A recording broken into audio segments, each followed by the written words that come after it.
Samadon.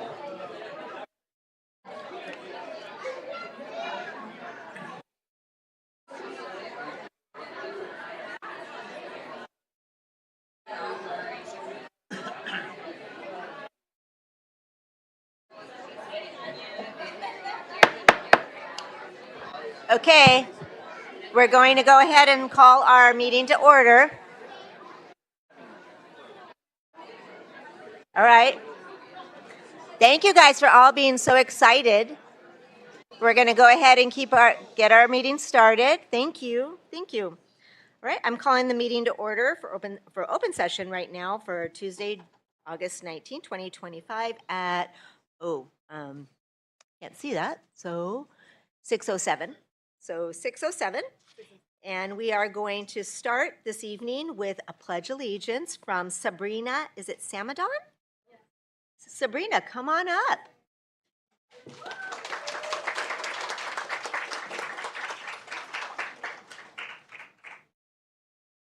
rise for the Pledge of Allegiance.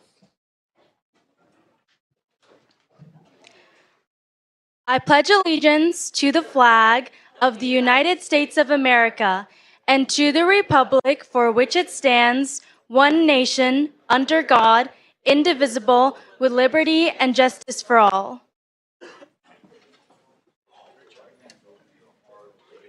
Nice job, nice job. Okay, so we don't have a report from closed session this evening. And so we're going to go ahead and just start in with our recognitions. We have our speech and debate nationals and our teacher coaches. So come on up, Emily and Cindy.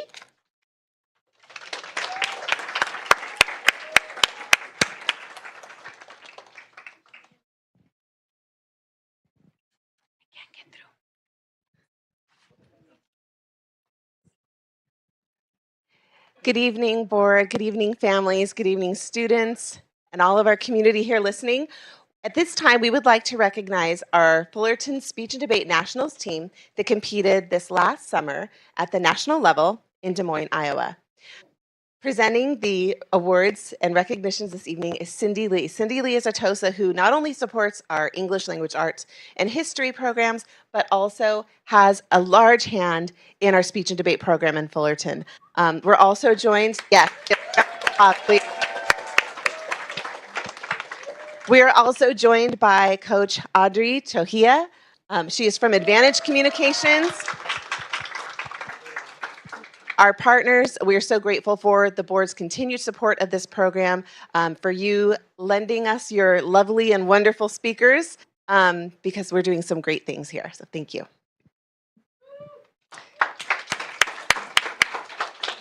All right, with that said, yes, our students competed at the NSDA National Tournament in Des Moines, Iowa, where it was filled with cornfields.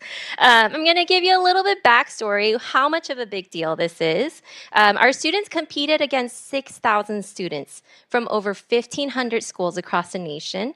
We advanced to 36 different events, and each of our 5 amazing junior high schools had amazing representative students competing, and in fact, 100% of the teams from Nicholas, Fissler, Beechwood, and Parks advanced to the final rounds. And just letting you know, upon all of those statistics, the final rounds means it's the top 8 in the nation within that category. Hello, everyone.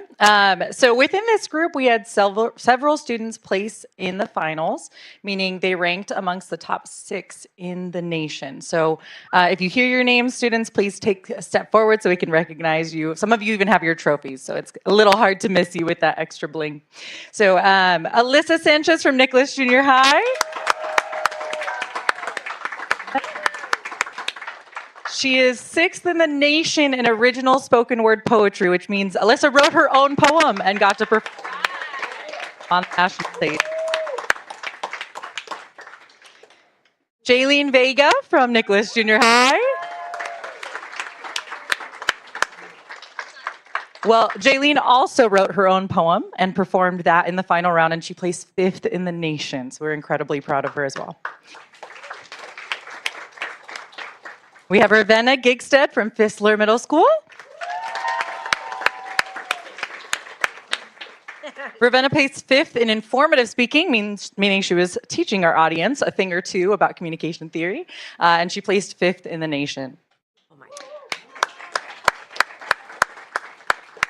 If you all know this student, you know that this is a very fitting event for him to final in. Christopher Kiker from Beechwood Middle School placed 5th in humorous interpretation, making the audience laugh a whole lot. Yes, and he's not able to be here with us today, but we do have Dahan from Beechwood Middle School, who is also making people laugh in humorous interpretation and placed 3rd in the nation in humorous interpretation. Next is Arjun Parikh from Parks Junior High, who is not able to be here, but Arjun placed 3rd in poetry interpretation with a piece that he put together himself on a topic that was very important to him. So we're really proud of Arjun for placing 3rd in the nation. We have Curie Lee from Fissler Middle School. She's got Sparky, the Nationals mascot, with her. Curie placed 2nd in informative speaking, so 2nd in the nation, top 2. We're incredibly proud of Curie. And last but not least, we do have a champion this year, top speaker in the nation, and that is Sabrina Samadad from Park Junior High. Sabrina placed 1st in original oratory, which is an advocacy-based speech. So she was able to advocate for a topic that she's passionate about and did a pretty good job, I think, winning 1st in that event.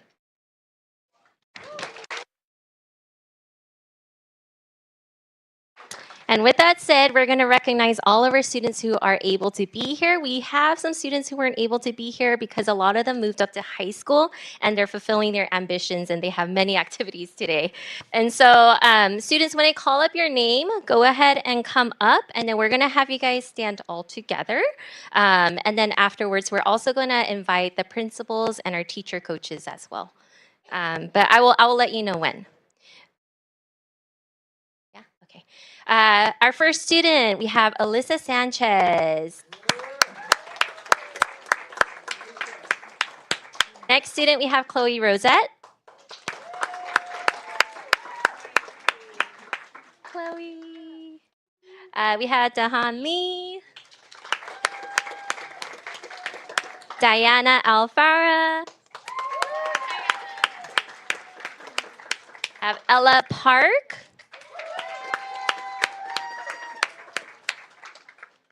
Next, we have Evelyn Kim. Haley Hong.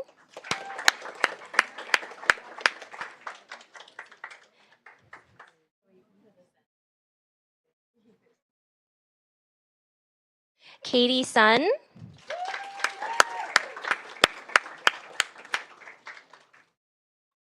Katie Cho. Nice job, you guys.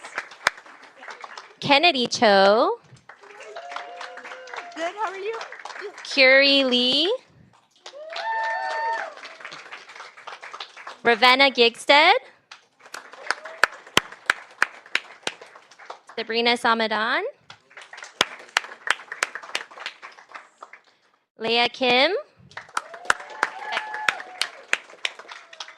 London Pyo. And these are students who aren't able to be here. Jaya Kim, she moved to Tennessee. Jaylene Vega, she's at softball right now. Harper, she's on musical. Arjun, he also has extracurricular activities along with Christopher Kiker. All right, can we have some of you guys go to the, form 2 lines, so Katie. Okay. Yeah, Curie, maybe stand next to Dahan. You guys, squeeze in. There we go. Okay.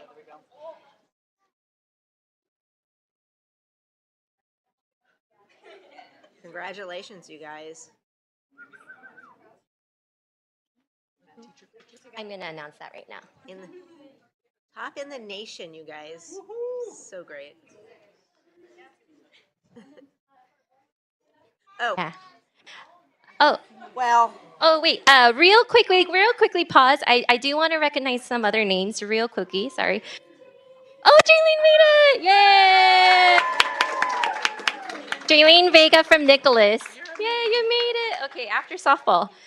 Real quickly, congratulations to our incredible nationals team. These students not only achieved outstanding performances, but they really truly formed strong bonds with one another. Our students from all the junior highs, we were a little bit worried about what types of groups or cliques there may have been, but they all formed their own group meet and they would meet up on their own time so that they can bond. And so this trip really wasn't just about competing and winning. It was really about building lasting friendships and using their voices to impact the future.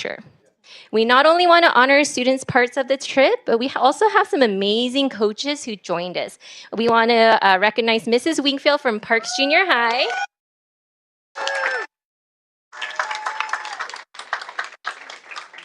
Yeah. And Mrs. Yee from Fissler, she was not able to be here today, but she was amazing. They were like team moms. Yeah. And our amazing Advantage coaches, Coach Amelia Burns and Coach Audrey. Thank you so much for being a shining light to our students. I also want to recognize some other teacher coaches who are here with us today. Miss Park from Nicholas, you're not, and Miss Min from Beechwood.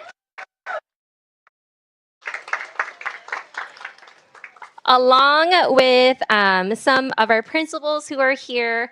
Thank you so much to Principal Robin Munchow and also Jenna Bright for being here, Principal Caroline Llewellyn, Principal Hannah Lim, Jose Varala, and Principal Bill Lynch. So principals, we also invite you to come up for a photo opportunity all together with the nationals. Yeah, Yes.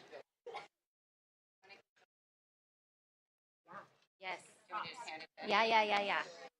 Hold the, let me give this one.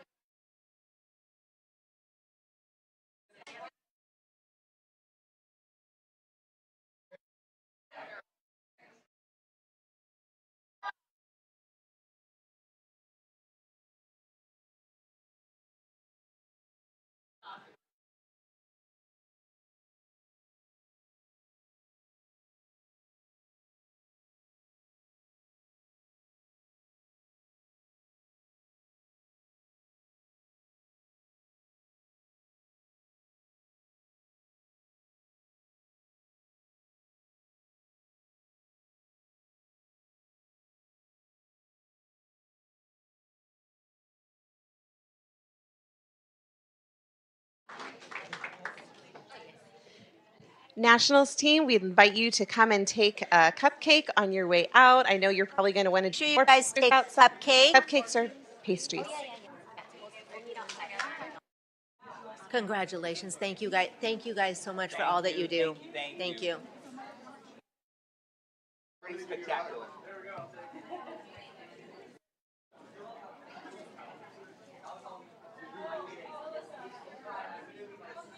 Cupcakes.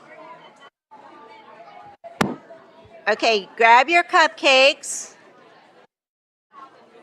Keep moving.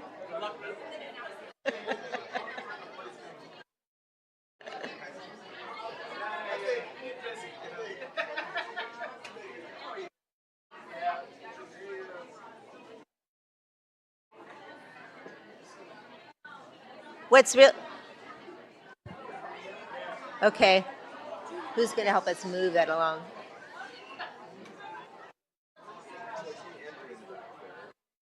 Congratulations to the students and the families. It's amazing to think that our students are national champions, right? I mean, just makes us so proud that this program has just grown and that our students are growing and growing with our program. And if you've ever had conversations with anyone that is a speech and debater, that you're going to lose that argument no matter what. Whenever I talk to students in outside of here and I don't know where they're coming from, I can have a conversation with a student and know exactly who has been taking speech and debate, right? You know exactly who those students are. So just the confidence and the poise that they have.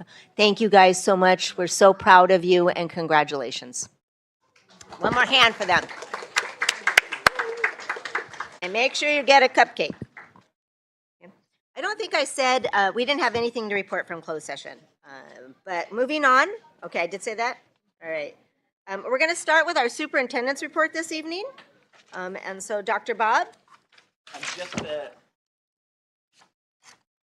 Just to say, I want a big thank you to all the staff, everybody from classified employees that readied the classroom, to our managers that help put things together. A big shout out to Eddie and Scott. We've made some really good progress at the gyms and Performing Arts Center. Nicholas is really close to opening, and we should see parks here just a couple months afterwards. I also want to thank every teacher here that started out, got their class ready, was there, working really hard to make that happen. And a shout out to the principals here. Thank you so much for being here to support your students. And so just a big thank you to all our staff and all the good work they're doing. And we look forward to the year. All right, thank you. I was going to say, Chad, do you want to add something? Yes, if I may. Also, I would like to introduce a new principal for Richmond Elementary. Her name is Davy Sokyun.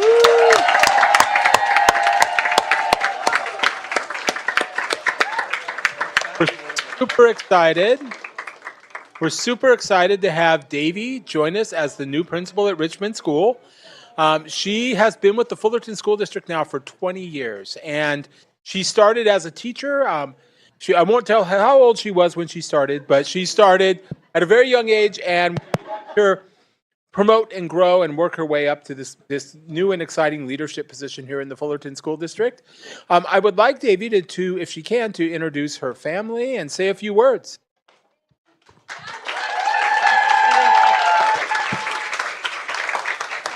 I didn't know you had your fan club here tonight. Good afternoon, everyone, or good evening. Good evening, everyone. It's an exciting moment in my life, and I wouldn't be here without a lot of people in the room, and they know exactly who they are, from the Maple staff to all the RTI department. Lindy, get up here, I need you. The Richmond staff, all the trustees, all the Richmond teachers and staff that welcomed me with open arms. It was challenging to leave an amazing site, but I'm also here with my niece-in-law, Amy, Ben, my nephew, Levi, Wesley, and my son. He doesn't come to our district, he goes to where we live, Brea School District, Dean, and my husband, Joe. So thank you, everyone. Thank you very much. Welcome. Thank you.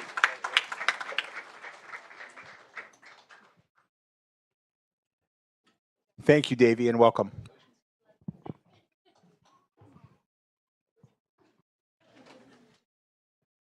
Family picture. Christmas card. Photo bombing. I'm messing up the photo.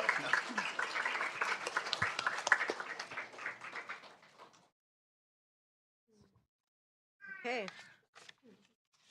Moving on, information from our Board of Trustees. So we can start down here with Vanessa. Would you like to start us this evening? Sure. Hello, everyone. Hold on. Is it on? Can you hear me? Yes. Good evening, everyone. I want to welcome you all to a brand new school year.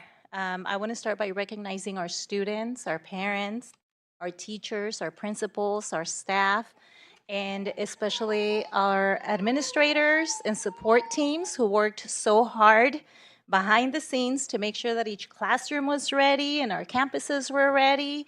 It really does take a lot of people to get ready for a new school year and to create the best start for all of our kiddos. So thank you, everyone. On August 7th, I had the privilege to attend our district's very first Know Your Rights workshops, as well as the Back to School Health Fair. Both events were a huge success, bringing families together, providing resources, food, and support to our families, which is essential, was a key priority. And I want to thank everyone who worked tirelessly to make this possible, and all the families who show up, because these events really do help set up the tone for a strong beginning of the school year. It literally happened before the new school year. I was also happy to join our new principal at Richmond Elementary for the very first day of school. I got to welcome families, meet new students, and help take pictures with their mascot. It was such a fun event to see the excitement of our children's faces, start TK, preschool, as they walk into campus for the very first day with their little backpacks. And it was just kids coming back to school all excited and ready to learn. Already this year, I've had the chance to attend ELAC and PTA meetings at Ladera Vista, where my daughter attends. New parents are ready, jumping in to get involved and plan for the year ahead. That was pretty scary, getting that calendar, all these events coming up, but it's a lot of fun. I know many schools are hosting ice cream socials, back to school nights, and first meetings. So to me, it's very inspiring to see the families and the educators all coming together as a community to get the year planned out and started, and so much excitement with all the kids, and again, so much fun. Last week, I attended my very first, where's Jose? Did he leave? I attended my very first Palooza event at Nicholas Junior High. I had never attended one. I didn't know what it was about. Oh my God. It was such a joyful experience. I got to not only see, but participate in some of their really fun activities. I think there's a video out there somewhere. You might see a glimpse of me running, holding onto somebody's shoulder with my tiny little steps because there were huge guys right in front of me. But it was a lot of fun. I got to see the dance team perform, and it was just a perfect way for 7th and 8th graders to come together, especially it's a little nerve-wracking kind of going to a new school, junior high, 7th grades, and looking at all the 8th graders who know it all. And I know that because my 8th grader was like, "Mom, can you believe?" And I was like, "You did that last year. You were that 7th grader that was afraid and had your schedule and wanted to know where your classroom was next." She's like, "I never did that." "Yes, you did." So it's just having other kids welcome them on campus and just getting that nervousness out of the way and feeling like we're all the same. We're all going to be working together this year. And then finally, I'm sure Ms. Trustee Hanchen is going to speak more about this, but I got to join Trustee Hanchen, Dr. Hammett, and Dr. Pletka for an immigration K-12 roundtable, education roundtable, where we were able to share the amazing things that our district is doing to support our most marginalized communities. It was a reminder of the responsibility we have to make sure that our families and our children not only feel safe, but they feel seen and included. All these moments, big and small, remind me that the beginning of the school year isn't just about supplies and schedules. It's about belonging, it's about community, and the joy of our kids coming together to learn. So I truly am excited to begin this new school year with all of you here. And I'm grateful to be part of a district that cares so deeply about our families and our community. So I thank you all for being here today. Thank you. Rooney? Yeah. Thank you so much, Trustee Estrella. This is my first start of the school year where my children are not part of the FSD family. I miss it, but all things must grow, all things must change. And I'm just reminded of a great quote that there's nothing wrong with the Fullerton School District that can't be fixed by what's right with the Fullerton School District. We are constantly a work in progress. We are constantly trying to do our best for our families. I believe that this district is the heart and soul of this community. And just judging by the turnout today, how proud are we of our children? And how much do we want to protect them? I want every campus site to be a safe place for all of our students and all of our staff. And so every meeting, and maybe my memory is going, but I just keep getting inspired by everything that I see here. And I want to thank our staff and everyone that's been working diligently every day of the summer to make sure that our buildings are clean, our buildings are safe. And I'm so proud of the opportunity to not just fix with the Fullerton community's support of Measure N, not just to fix things that were crumbling in our school sites, but to also build new things. And having been a student at Nicholas, the idea of opening the new structure at Nicholas is so exciting to me. So onward, upward, and thank you to everybody. So proud of us. Thank you, Rooney. Good evening, everyone. So, like a couple of the trustees here, I was also at that health fair. First day of school, I was at Fissler, welcoming students with Dr. Llewellyn. Shout out to DJ Elgin on the ones and twos, welcoming the kids on the turntables, the PTSA. Great support out there to show the kids that, school's fun, don't worry about it. Also went to open house at Sunset Lane last week, where my kid's a preschooler. And I was so, surprised, but happy. I think I share a lot of the sentiments that Trustee Thakur has in seeing the smiles and the parents showing up to open house and first day of school, how invested they are in making sure that their kids have a quality public education. And I bring that up because I think there's a lot of noise recently about what public schools do and don't do. Most of it not true.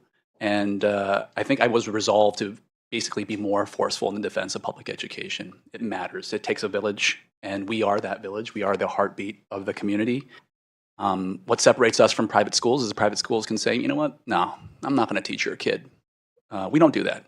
Regardless of where you come from, what you look like, what you sound like, your immigration status, what God you worship, whether you have special needs, we will ensure that your child is safe and gets a high quality education. On top of that, Fullerton continues to innovate, right? We don't get everything right all the time, but the thing that separates us from other public schools is that we keep trying. So whether we have multi-age classrooms or dual language immersion, we're always looking for new ways to ensure that every family has a fit here in Fullerton School District, and for that I am proud. So to the parents, thank you for trusting your kids with us for another year. Thank you.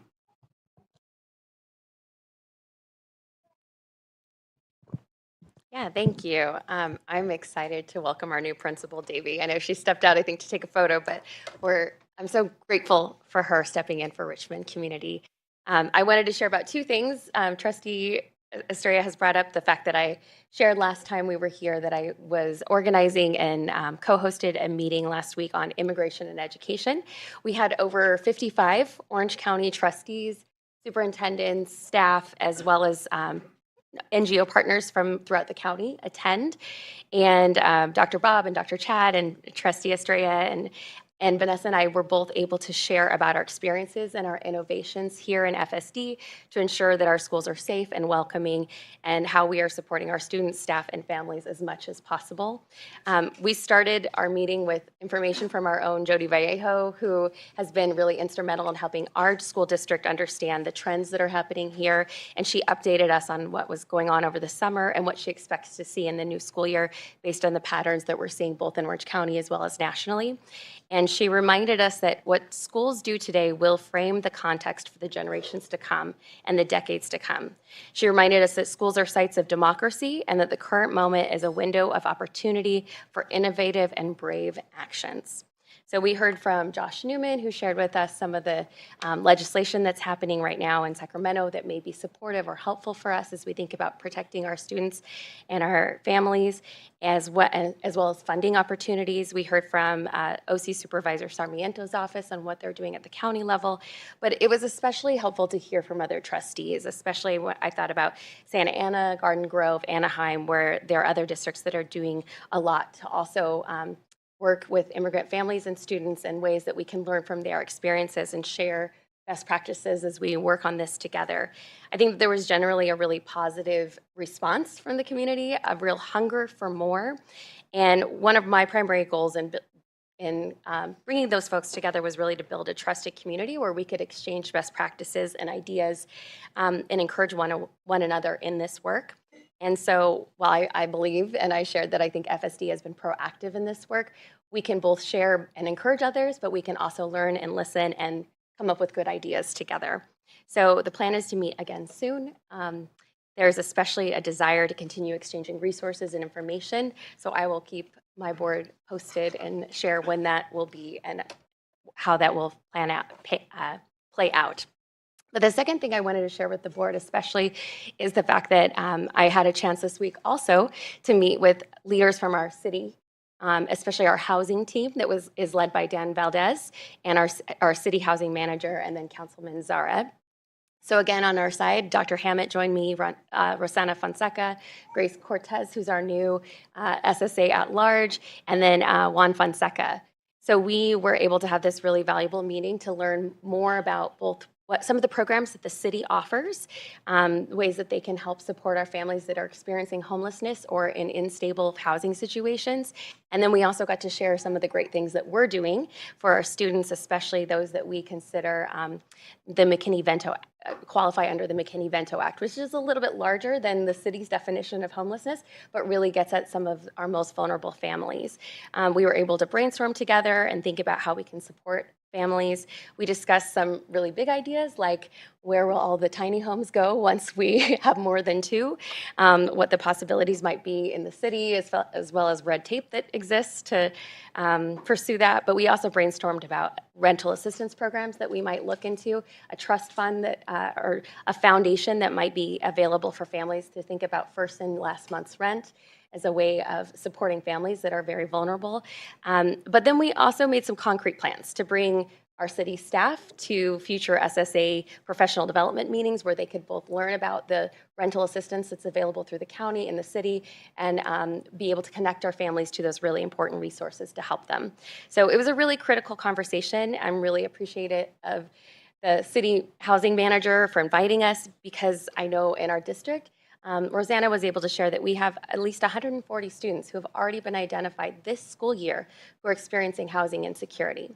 140 of our kids who need support in this way. And obviously, when housing is insecure, it's, you know, your whole life is affected and it makes it hard to focus on school. So I'm really was proud of our team, the ways that we were able to share what we have been doing, and I'm really excited about the partnership that will grow in our city through this. Everybody's been so busy. I'll make my comment short. Wanted to put a shout out to our FIDA group and our district group for pulling together the professional development that was 2 days, the beginning of August, to really provide our staff with ways that they can step up their games in some areas, get training on things that maybe they didn't know, and refresh things that they might have known. 2 great speakers, so thank you for getting people in to really motivate. In fact, I'm hoping that we can have those speakers come and speak to a bigger audience, which would be great. So thank you for all of our staff members for coming, for taking the time to go through professional development when it wasn't your time to start up again. So I really, truly, truly appreciate that. And I know that's hard work, 2 days of training and bringing everybody together in a partnership. So we appreciate that. Your paloozas, I think, are wonderful for those of you that don't know and don't have junior hires yet. When your student goes from 6th to 7th grade, it's a scary time, right? It's kind of, okay, what's going to happen? So I think as students enter 7th grade, we've made it a priority to do something a little different to bring them in and let them build community so that it isn't so scary. So the junior high paloozas are kind of that to really bring them in, to get them to feel comfortable with their campuses and feel good about starting 7th grade, because that's really a tough time.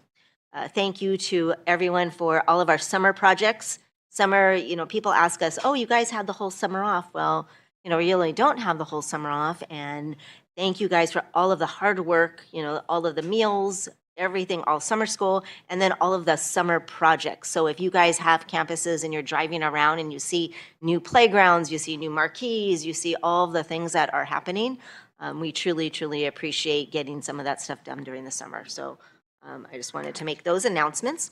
On that note, we will move on to our DLAC representative. Do we have someone from DLAC here this evening?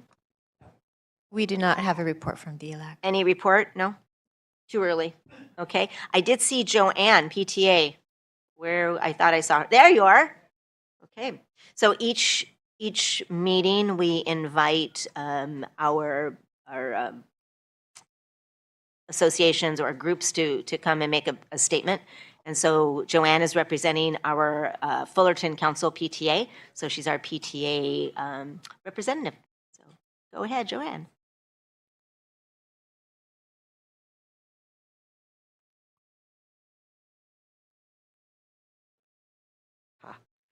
Hi there. Good evening, Dr. Pletka, President Berryman, and members of the board. I am Joanne Cho. I have the pleasure of serving as the president of Fullerton Council PTA. We're so excited to start this new year, so we want to introduce our 2025-26 executive board. The president is me, Joanne Cho. The executive vice president is Nivi Jawar. Vice president membership is Melissa Proctor. Secretary is Lisa Sherman. Treasurer is Ray Gibson. Financial reviewer is Lisa Jewell. Historian Kathy Fernandez, and Parliamentarian Olga Hart, and Advocacy Chair, Aaliyah Cass. So what is Fullerton Council of PTAs?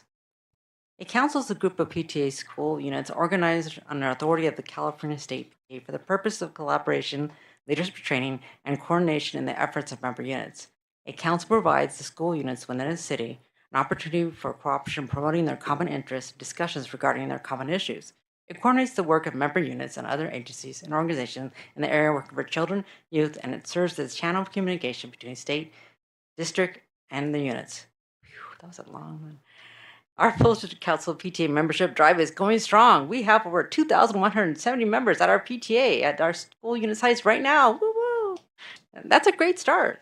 But our schools need a lot more support, right? All of our schools rely on their membership and donations to make a positive difference in their students' lives. At the FSD school level, our units support school programs, classroom enrichments, student activities, and community events. We encourage everyone to join multiple units. You guys on the board. And you guys too. Every single membership helps. Our goal is about 5,000 memberships. Last year, I'm going off script now. Last year we got to 4,000, I think. 300, I think. So we can get there, guys. This will be a fun time. So if we have links on our FCPTA website at fullertonpta.org, and if you need any help joining a unit, please reach out to us, council directly, and we'll be happy to assist you. As we start the new year, we'll be offering PTA training at the Fullerton Council Mentors Roundtable for unit presidents and all PTA executive and board members. We will be offering during the September 23rd meeting from 8:30 to 9:30 at the Fullerton Joint Union High School District Boardroom. We also have the opportunity for training with the 4th District Orange County PTA Fall Workshop, which is Saturday, September 27th, 8 a.m. to 2 p.m. at Orange County Department of Education. All PTA leaders are encouraged to attend. Our Reflections program is about to kick off. This is a nationwide PTSA run art contest in various areas of visual arts, dance, and music composition, film production, literature, and photography. The theme this year is I Belong. All FSD students are encouraged to participate. California PTA training will offer Reflections program Zoom training starting this week. Please refer to capta.org for more information. We welcome anyone to attend our council meetings, our Fullerton Council PTA meetings, which are typically held on the 4th Tuesday of each month at 9:30 at the Fullerton Joint Union Boardroom. You will hear from our superintendents, both high school and FSD, and we'll be able to ask questions. We also hope that you have some great guest speakers, and the exact dates for our meetings will be posted on our website. First one is on August 26, 2025. As always, you can reach us at fullertoncouncilptainfo@gmail.com. We welcome any input and are happy to answer questions. So please reach out. Thank you so much. And that concludes our report. Thank you. Thank you. So join PTA, guys. Right, CSEA?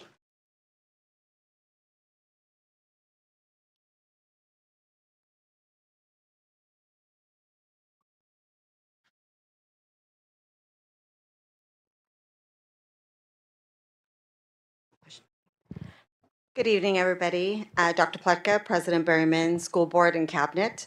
Welcome back. I hope each of you enjoyed a restful and refreshing summer. As we begin a new school year, I want to take a moment to recognize and celebrate the hard work that has gone into preparing our district for our students' return. Over the summer, our dedicated staff went above and beyond to ensure that our schools are ready for a strong start. From our maintenance crews working tirelessly to upgrade and care for our facilities, to our CSA members who supported countless day-to-day operations, to the teams who made Encore and other suburb programs possible, each group played an essential role in supporting students, family, and staff. This work does not go unnoticed. The collaboration across departments, from custodial to food services, to transportation, technology, and beyond, highlights the strength of our district's community. Thank you. I was standing on my tippy toes. In this commitment and teamwork to create a foundation for a successful school year ahead. As we step into the months ahead, I am grateful for the partnership of this board and the dedication of our staff.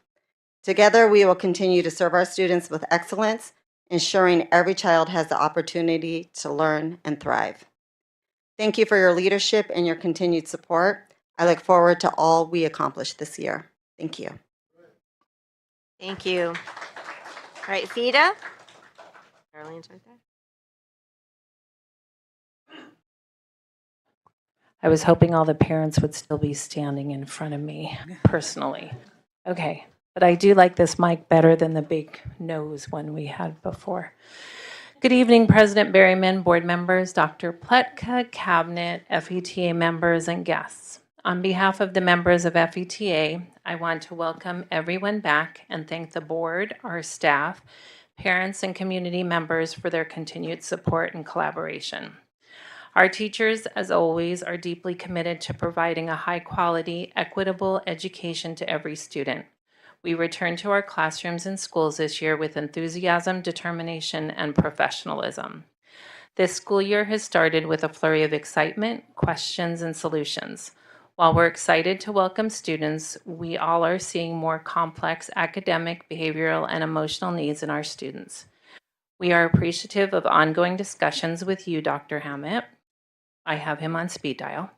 District leadership and our board members around these concerns.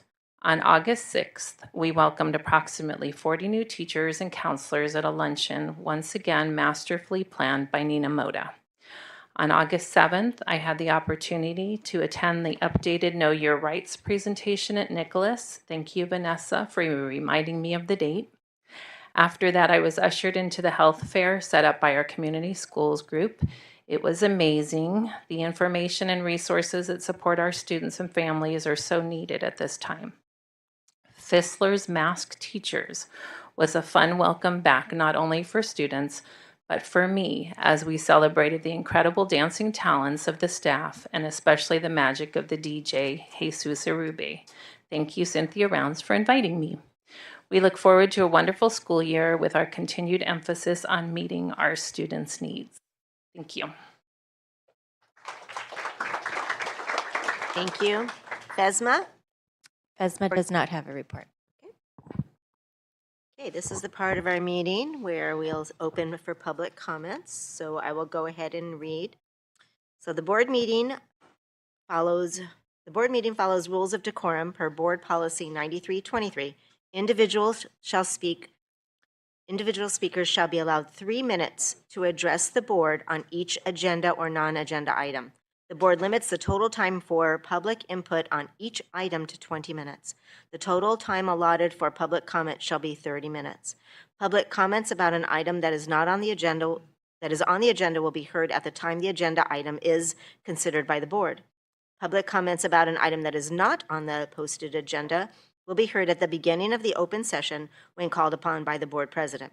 No action or discussion may take place on an item that is not on the posted agenda except as expressly authorized by state law or by law.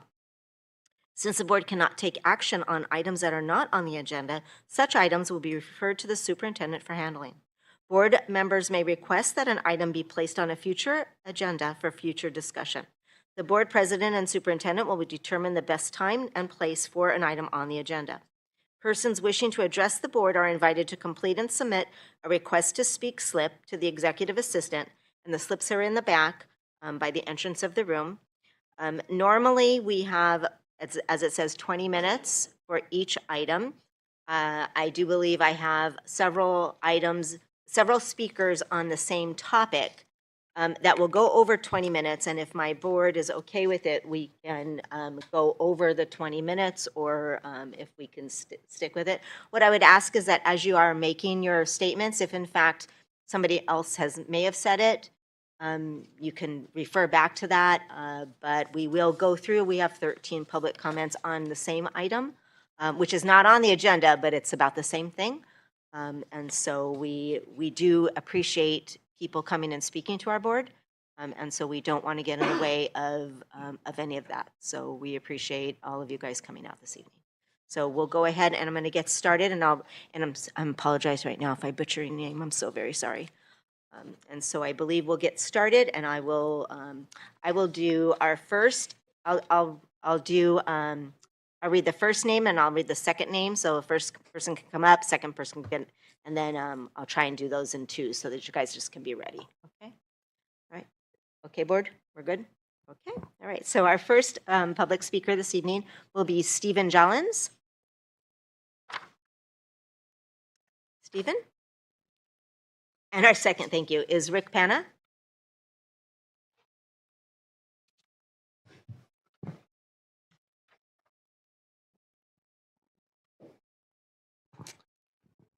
Good evening, Fullerton School District Board of Trustees. My name is Stephen, and I am here with my wife Erica tonight to advocate for our children who are participants in the Learning Through Literature program at Rolling Hills Elementary School. I think that you as board members need to be made aware of the personal impact that this program closure will have on my family and the disservice that this will do to families who have not yet had the chance to benefit from LTL. I particularly want to draw your attention to the value of a child being with the same teachers for multiple years in a row. Within their years at LTL, one of my children has been diagnosed with ADHD, and during this process, their teachers worked very closely with me and my wife to suggest learning strategies, update us on their progress, provide my child with fine motor exercises as they struggled with writing, and give opportunities for completing work at home, which is tough to concentrate on in class for someone with their disability. Along the way, LTL's teachers have continued to affirm the good that they see in my child, their sense of humor, respect, creativity, and just how hard they are trying in their learning environment. This is incredibly meaningful considering the impact that ADHD can have on a child's self-esteem. My child's diagnosis could have easily been missed or labeled as lazy and unmotivated by a less perceptive or more overworked teacher, which is how I myself was labeled growing up in the public school system with the same condition. The consistency of having the same teacher allowed for this diagnosis to be recognized and caught early before a significant impact was made on their mental health and educational future. I would appeal to you all as educators and parents to recognize the negative emotional impact on our child who thrives on consistency and struggles with unexpected changes. For my younger child, who this year was eagerly anticipating this program to join in the kindergarten age, has spent the last 3 years looking forward to this, and now canceling it in their first week is completely devastating to them. They were extremely confident and excited for this very first week of school, but are now expressing confusion and great amounts of sadness about having to change their program. While we are here to advocate for our own children, I also want this specific multi-age program to be preserved for so many more families in the years to come.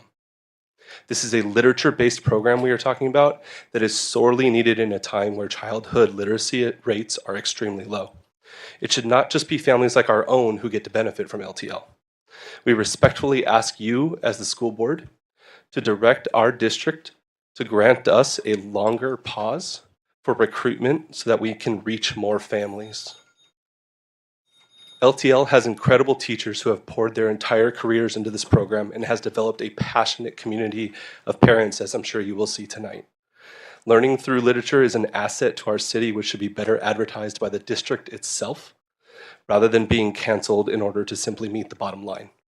Your support of our children and commitment to preserving higher quality public education will surely be remembered when it comes time for re-election. Thank you so much for listening. Thank you. Okay, Rick is up next, and then Parvin. Parvin will be next after that.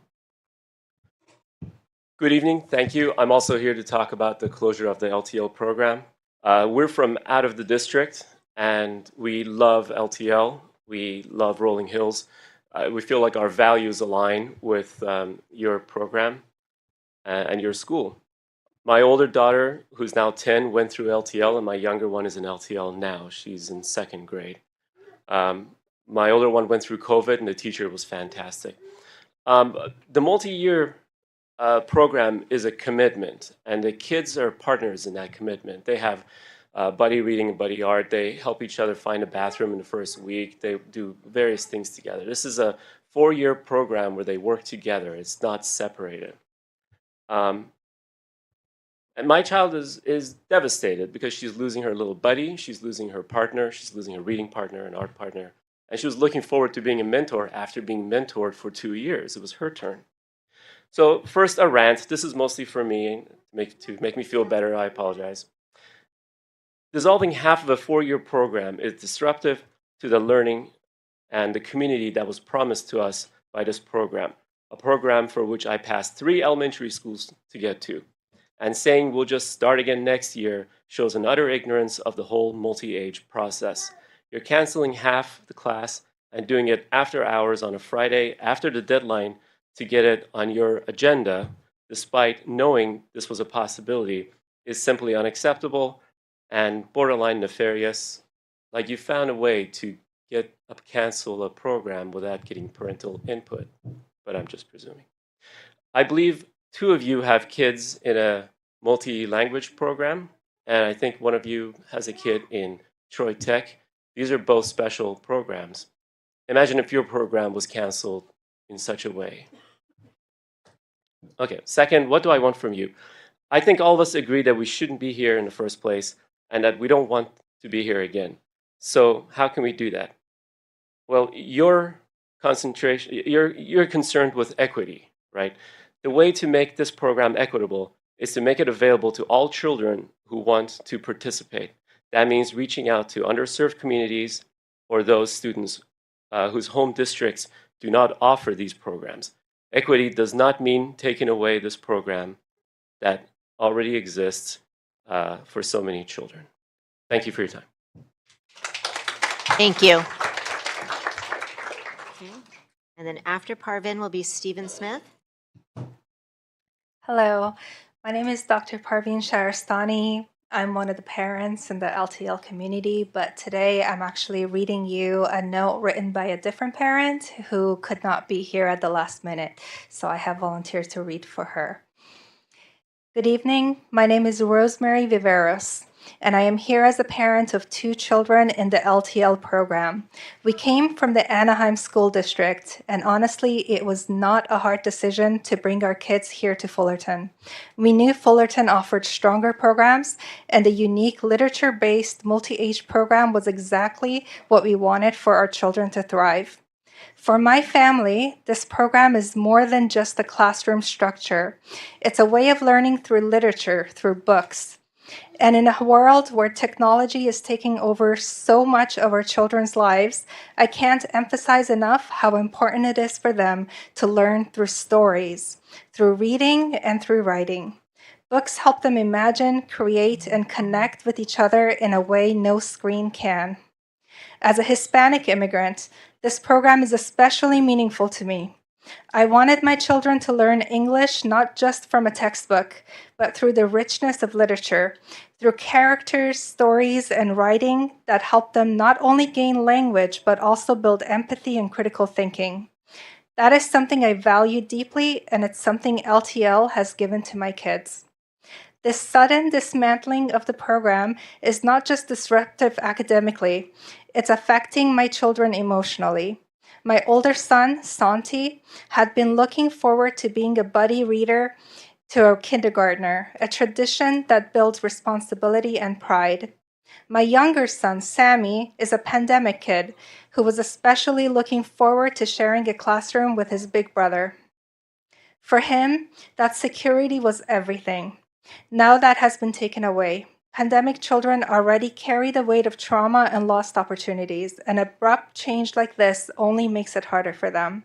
I am asking you, please, to pause this decision. Think about what is truly in the best interest of our children.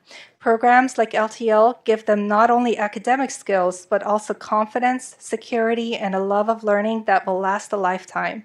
Please don't take away the very program that made us choose Fullerton.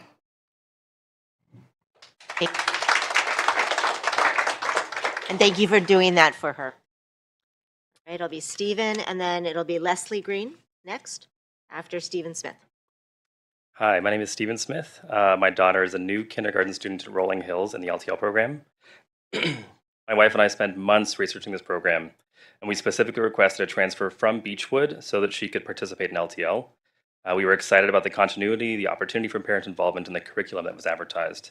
This is why we were so disappointed to learn of the program's closure, especially after school had already begun.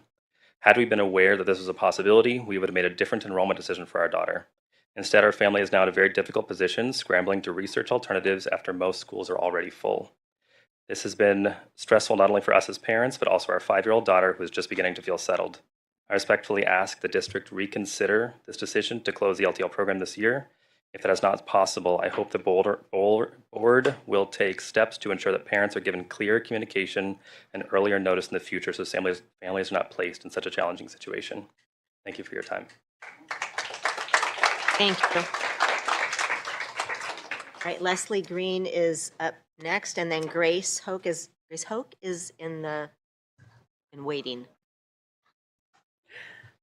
Hello, everyone. Thank you so much for taking the time to hear what we have to say.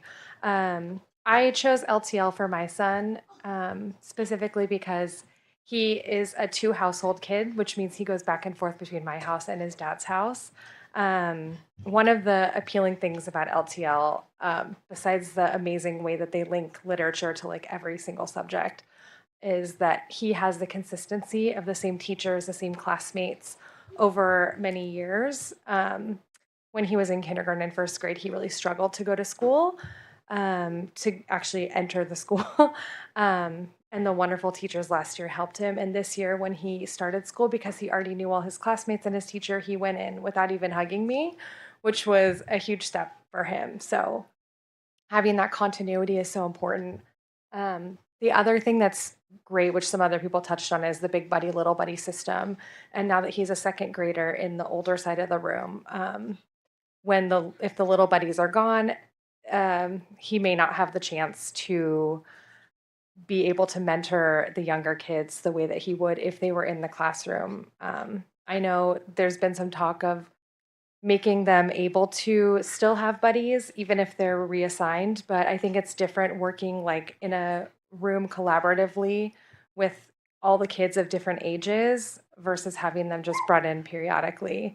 So I think it is really important to have all 4 grades in the same space, because no matter what job we're ever going to have, having that skill of collaboration and teamwork and working with people of all different ages, backgrounds is going to be something that is irreplaceable. So I really hope that everyone will consider pausing the change for longer so that we can make sure we're able to maintain this program. Thank you so much. Thank you. So we'll hear Grace next, and then Alexandria Killen. Wow, this makes me feel very short. Um, I have my daughter Evelyn here. You can wave, Evie. Say hi. She's the reason I'm here. I wouldn't be here if I didn't have her and my other 3 children. I'm a mom that has 4 that are 8, 7, 4, and a newborn baby. And I'm a busy person and a mom, and I wanted to come as a mom because I know that there's a lot of moms in this room, there's parents in this room, and we make really hard decisions to pick schools for our kids. It's something I thought about when she was little, and she already loved to read. She already loved to learn and explore. And I wanted to give her the best chance that she could to do that in a way that was safe. I grew up in Fullerton and moved to Whittier. And so when I tell you it is a commitment to come to Whittier, all the way from Whittier to here every day. But I do the drive because on the way home, she talks about what she learned. She tells me the books she read. She tells me the teacher that inspired her that day, the student she got to reach out to. And that's why we send our kids to school. It hasn't changed even when I was a kid. I remember being shy. I remember being really scared to go to school. And my mom, who sat on PTA boards and made sure that decisions were made for me, stood up for these types of things as well. And when we found out this program closed on Friday, while she's in the next room, she's affected as well because her leadership skills will be maybe not able to be experienced to these little ones. And she has such a big heart. And as a mom, I want to be able to make sure that she shares that with those that come in this program, that there's that confidence that I can go out to the community, even in Whittier and La Habra and the areas that I serve. I'm also a local pastor in the area, and so I do a lot of talking with parents about public school. And there's a lot of heat on me sometimes for sending my children to public school, but I believe that kids can be light everywhere. And this program has made my kid really bright, not just in books and reading and learning, but just as a human being. And so if you're a parent and you're thinking about decisions for your kids, the last thing you want to do is make one and not be able to have control that it's going to continue, that she's going to have this chance, that my other 3 children that I bring from this other district are going to have this chance. And so I know that there's decisions that have to be made, and I understand that sometimes things have to be switched and changed, but I also want to just, as parents, that you guys sit up there and remember these little ones. Think about them when you make decisions like this that can affect their learning, that can affect their life. And so I hope that you guys reconsider. And I am a big supporter of Fullerton. Like I said, I grew up here, and I'm not going to change that, but I do want to go out in my communities with confidence with programs like this because I think it matters. Thank you for your time. Thank you, Grace. All right, we'll have Alexandria next, and then Brisa will be after. Hi. Yes, I also grew up here. I went to Hermosa, I went to Parks, I went to Sonora. And when it came time to decide what, after preschool, where my daughter was going to go, I agonized. Like 3 a.m., waking up, what should I do? We live 3 blocks from Hermosa, and Dr. Llewellyn was amazing. I was so torn, and I ultimately ended up thinking, well, if I don't, I'll always wonder. If we don't try, we'll never know. And so we chose to try LTL, and she is now a 3rd grader, finishing her last year, and I wouldn't change a thing. I had no idea what we were getting into, but it really is a community that was a lot like her preschool, where a lot of us came from. The support, the parents, I feel like I look around and I think, wow, if this isn't proof of how passionate and dedicated the type of parents that are drawn to this program are, I don't know what is. And when I heard all the trustees speak, you know, I didn't really plan a speech, but I thought, gosh, I loved everything that you guys said. You want to fight for, you know, our district and our kids, and I think we all want the same thing. And what my daughter said was that, well, if we take away LTL K through 1, then all that's going to be left is 2nd graders. Then it'll end. There'll be no more LTL. And I said, yeah, kiddo, you're right. It's easier to recruit a few kids than it is to dismantle and rebuild, in my opinion. I think, look at all of us. We are dying to help and recruit kids, and I think we can do it. So I also, if I have time, I want to share on behalf of a kindergarten parent. Her grandmother in the 80s helped start the multi-age program at Rolling Hills. She and her sister and their 3 cousins all went through MP3 and LTL. And last week, she brought in her son, who I didn't know. I bumped into her and I said, "Oh, what are you doing here?" Her son was starting kindergarten in LTL, and she was so excited. It was this next generation to begin this program. And their youngest is also planning to go through. So they were devastated to learn of this news, and I wanted to share that. And and by saying that, I hope all of us here are evidence and proof that we can really rally together, and the type of parents that LTL draws in. So thank you. Thank you. Okay, Risa is up, and then Jennifer will be next. Hello, good evening, everyone. My name is Brisa Bruton, and I'm here today to share the story of my son, Aaron Bruton, and the power of an extraordinary program called LTL. When Aaron first stepped into the space as a kindergartner, he was quiet, reserved, the kind of child who observed before he spoke, who watched the world at a distance. The classroom was new, the faces unfamiliar, the days long. But from the very beginning, one thing stood out. This wasn't just a room of desks and books, it was a community of family. LTL became more than just a class to him, it became a pillar of stability. Over these past 2 years, in the same warm and welcoming classroom, he has grown, not just in height and reading level, but in confidence and openness. The older students have shown him the way, and the younger students are a reminder of how far he's come. He has slowly found his voice, and the people in the classroom have helped him believe that voice mattered. The beauty of a multi-age classroom is that it moves at the pace of growth, not just curriculum. It sees children not as grade levels, but as individuals. It gives space for children to be who they are. Today, that quiet little boy is in 2nd grade. He smiles more, he speaks up more, he leads gently.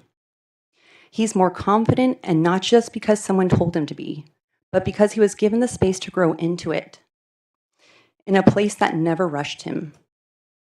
I have the teachers, the classroom, and the community to thank for this. They have been the steady hands that have helped shape his early years. I have LTL to thank for honoring the whole child, not just what my son can recite, but appreciating who he is inside. Because through LTL, Aaron didn't just grow in knowledge, he grew in confidence, courage, connection. I would also let you know that Aaron is our only son. We looked at all options, private, charter. We even left our blue ribbon homeschool to specifically join the LTL program. This program is vital to us all. The children matter, and we ask for a longer pause on this decision. Thank you.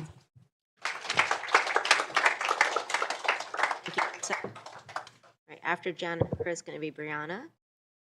All right, good evening, trustees and district leaders. My name is Jennifer Kinkle, and I'm here on behalf of my very favorite person. Her name is Hope. She is 8, and her sister Mira, and all of the remarkable people who make up the Learning Through Literature program.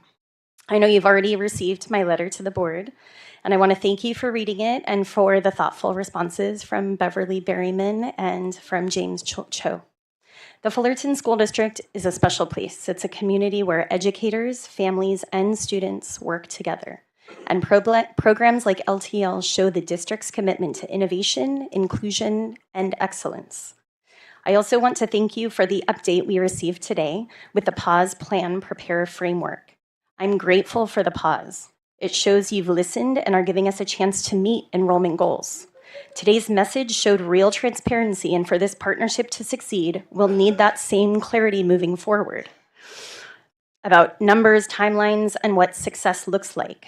Families are ready to step up and recruit, but we also need help at the district level. Recruitment for LTL has never matched the support given to other innovative programs like Dual Language or GATE, and that has to change if we want this program to thrive. LTL is more than a classroom, it's a community. For my daughter, Hope, it has been transformative. She's mentored younger students, led lessons, and gained confidence that will serve her for life. That's what makes this program so unique and valuable. As a faculty member in child development and educational studies at Fullerton College, I know the research is clear. Multi-age classrooms build social emotional skills, support individualized learning, and help children grow at their own pace, benefits that matter most in the early years. Yet, almost no one outside our circle even knows this program exists because of the lack of district-level marketing. Families shouldn't have to fight just to make sure people hear about a program this strong. Just as some families chose Korean dual immersion, I chose LTL for its distinct program philosophy. I have committed to this program for 4 years, and I expect the district to honor that same commitment. Moving students into another multi-age class is not the same. It dismantles the program and impacts all 50 children currently enrolled. It also creates uncertainty for families across Orange County about whether they can trust Fullerton programs to remain in place. We are on the same team. Families are ready to collaborate on recruitment, outreach, and long-term planning. But we need to know the district is equally committed to protecting and promoting this program. Please keep LTL alive so it can continue preparing children with the confidence, voice, and values to one day stand here themselves and advocate for their own children. Thank you.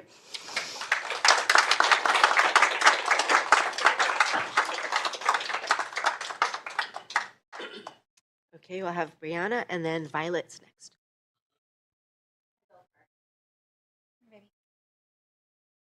Violet. Okay, Violet.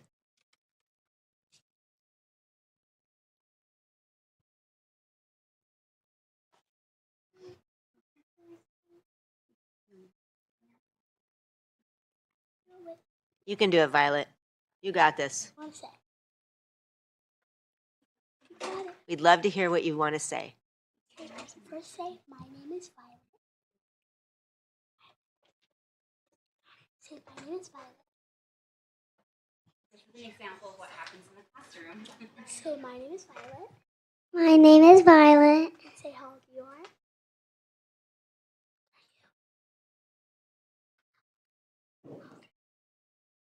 Okay, say it.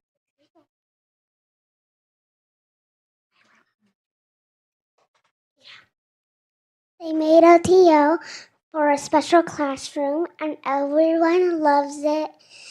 And we do a lot of fun stuff. We do cooking, stuff like that, and we really love it. Thank you.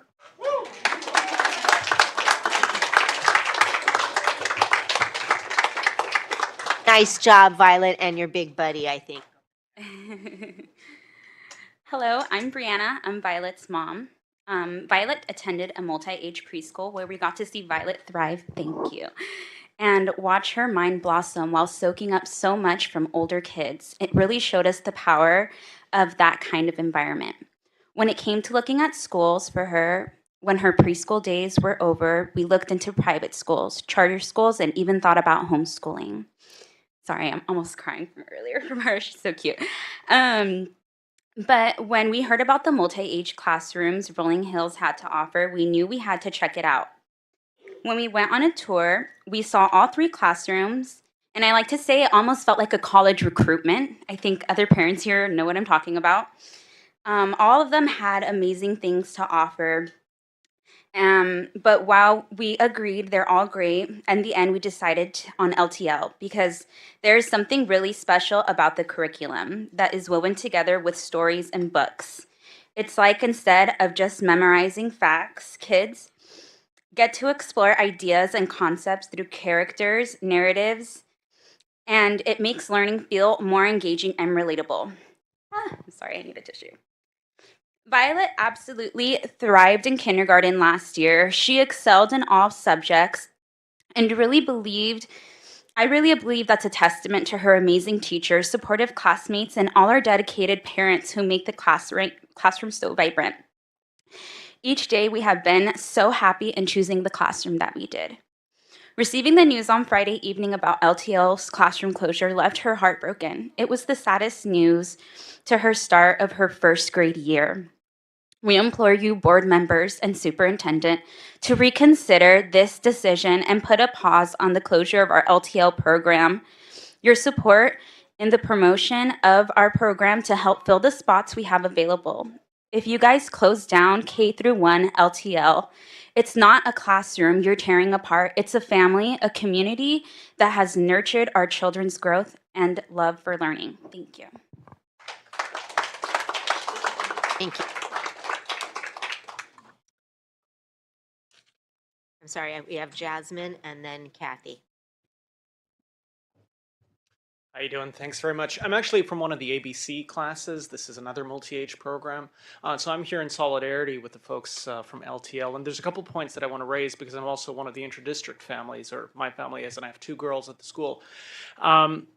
First and foremost, we have to address something that what is being done with LTL right now and the fashion in which it's being done sends a terrible signal to all of the other multi-age programs, right? Because we understand that those of us who are an ABC or the folks that are an MP3, it could be us on the chopping block next, right? And the lack of communication is fundamentally the biggest issue here, that folks were not given any time to prepare or to address these issues. And already we've seen a tremendous organizing campaign that's taken place with these families. And I'm sorry, I'm a little bit emotional because I've heard some of these families' stories. This is terrible. And it's all because of, realistically, administrative lack of capacity, which is ridiculous that you're tearing families' lives apart because folks couldn't send an email in time. That's preposterous. And given everything that's happening in these communities right now, and I want to commend the work that you're doing, especially for immigrant folks and folks who are being disappeared and targeted, we got to do better for these families, okay? And the other point that I really want to raise here is, if this is a funding issue, then we can help. Right? If we're willing, and these families and this entire school and this entire community has consistently raised money for basketball courts and iPads, which the kids don't need, and other things, then certainly funds can be raised in order to address the needs of these families. And finally, the other point that really needs to be raised is, we're talking about equity. There's going to be a knock-on effect on all of the other programs where these kids are going to be transferred. Through no fault of their own, educational outcomes will suffer because suddenly there's going to be new kids coming into those programs. Those teachers, which already have massive class loads to deal with, are going to have to deal with more kids and do less with each of them. I think all of you understand what needs to happen. These folks need to be given more time. They've already done tremendous organizing work. Give them the opportunity to make this right. Give yourself the opportunity to make this right so that those of us who are very passionate about the multi-age program at Rolling Hills can continue with a clear conscience to promote it, including in districts that we've transferred out of, right? That's the thing that we want to do together. We want to continue to grow this program, but that can only happen if there's a genuine commitment to making this situation right. I trust that you will make the right decision accordingly. Thank you. Thank you. Kathy? Yes, thanks. Hi, my name is Kathy Plate. I'm also an ABC parent, which is an arts-based classroom, and I am learning that the LTL parents are far more organized, and I think we're a little bit more creative and on the fly. But much like LTL, ABC is really like a family, and I think someone said it was like a college tour. You're like, is this a cult? Like, everyone seems to say it's really, really great, and I have come to learn that it is. I now have 2 kids in the class, a 3rd grader and a kindergartner. I'm sure you can all imagine the emotions that have been in my house just from starting kindergarten. In the same class where she's not really having anything change, although there might be new students coming in, we are already having plenty of emotions. She's a Cancer, there's a lot going on. And so I can only imagine how these parents are feeling, frankly, right now, knowing it might change, it might not change, there's a lot. And to the family point, in ABC, we have had parents with health issues, students with issues, and the community truly comes together and supports each other like a family. And I have seen the same thing in LTL. And I really hope, after talking with Chad, thank you, and Mrs. McNutt today, that we can really work together, not just to solve this very immediate and pressing issue, but this is a long-term problem facing the school district in enrollment. facing the county, facing the state. I was at City Council earlier tonight where they were talking about, Ruthie was there, families who don't feel safe right now bringing their kids to school. So I hope you as the board can also work with the city, let us as parents know who we can talk to at the county level, at the state level, to make sure that all of the students are able to feel safe and supported in our schools so that we are able to keep these evidence based wonderful programs that really build strong communities here in Fullerton. So thank you so much for taking the time. I know many of you changed your schedules around today to answer a lot of our questions and to come up with the proposed solutions. So I thank you. Thank you. I think that's the end of our public comments regarding that one topic. And normally we can turn over, we'll ask the superintendent for him to get back to you guys, but I think we've kind of done a lot of that already. So I was going to ask Dr. Hammett if he would share with everyone, in case everyone doesn't know, that we've listened, our district has listened, we know how important this program is. This board supports the program, and so I want to make sure that Dr. Hammett makes a statement on kind of where we're at with it. I want to thank all the parents from Rolling Hills and the LTL program that came to meet with me today, and Principal Lindy McNutt. I appreciate we started very early this morning, so I know some of you were here before the district office even opened, so thank you. I was great to be able to talk to you, hear your passion for the program, and really be able to talk about the components of the program that are really making a difference for your children. So in response, some of the things that we're going to do, we're going to take a pause on closing the classroom and really give until August 29th for us to find some additional students who could join and raise the class size, giving us some time to see if we can get the enrollment up. We also, in the meantime, are really going to work on a plan to ensure that if the class does have to be closed, that we can continue the components of the class that are very important to sustaining the LTL program. So for some of those areas that we've identified and talking to you today were the buddy mentoring and ensuring that there's still buddy reading and that the students, even though they may move to another class, are still coming back to work with the second and third grade buddies.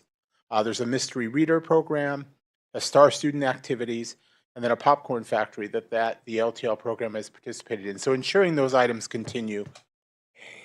And then additionally, moving forward, we heard loud and clear, and I've heard that many speakers tonight regarding the need for the district to really push out and clarify and provide more support for supporting the multi-age program so that families and communities, whether going to our website, whether being on our social media, whether being out at a family fair or an activity, could receive more information and more publicity about what is the multi-age program, what does it look like, and how is it different than anything else offered in Orange County, and how is it that we can get more families to sign up and be part of this amazing program. So again, thank you all, and we are moving forward with a plan to hopefully get more families involved in LTL, and to, in the case that we can't, be able to do everything we can to sustain and maintain the parts of the program that really makes a difference for that K through third grade continuum.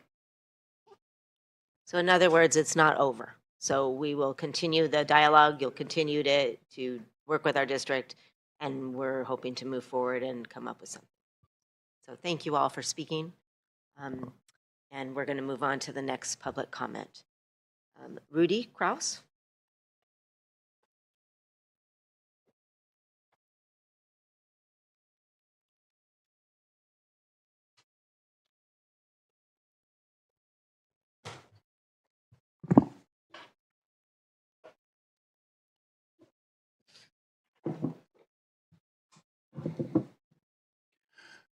We're talking about immigration. I'm talking about the Muslim invasion. London, Paris, Berlin, they're finished. Your last name is Blanchard. That's a famous French actress. Have you seen Paris, what it looks like? It's unrecognizable. unrecognizable. No one knows how to solve this. I wrote prior to COVID, and you know about my dissertations on COVID. I'm one of the leading virologists in the world. They still haven't caught up. But prior to, in 19, I was already talking about the Muslim invasion. And the title of my book, The End of Islam, Diagnosis, Muslim Mental Illness. So, you know that I don't repeat what everyone says. I get to the solution. I think until I find the solution. What's the solution for the United States as we're becoming Islamified? Obama's behind this. The U.S. is of Islam. It's his caliphate. This is what we do. We set up the 2026 Muslim ideology trials, congressional hearings for the Muslim ideology trials. What's this going to do? This is going to establish a point in time when the Muslims' thinking is determined to be not psychological. And what we do is we use the diagnostic statistics of mental disorders, which is the Bible of psychiatry in the United States, to identify, convert, or die as being homicidal ideations. And then there's a bunch of other ideations that they have about raping little girls, Pakistani gangs in London, and already 1 million girls raped. Every day between London, France, and Sweden, 1,000 girls raped. They have one night a year where the Pakistani gangs go out and rape girls. They think it's white meat. So, we're talking about Muslim mental illness and diagnosing it. And what I've set up, and we're talking about Sharia law education. 95% of the schools in the United States got the kids down on rugs. Do you know that 85% of the illegals were Muslims? Yet they're fronting out the Mexicans and blaming them. 85%. Thank you. That is your 3 minutes. We appreciate you. Thank you. Thank you. Lisa Ramos?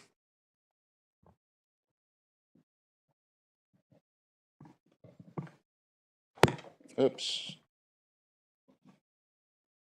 Let me set this here.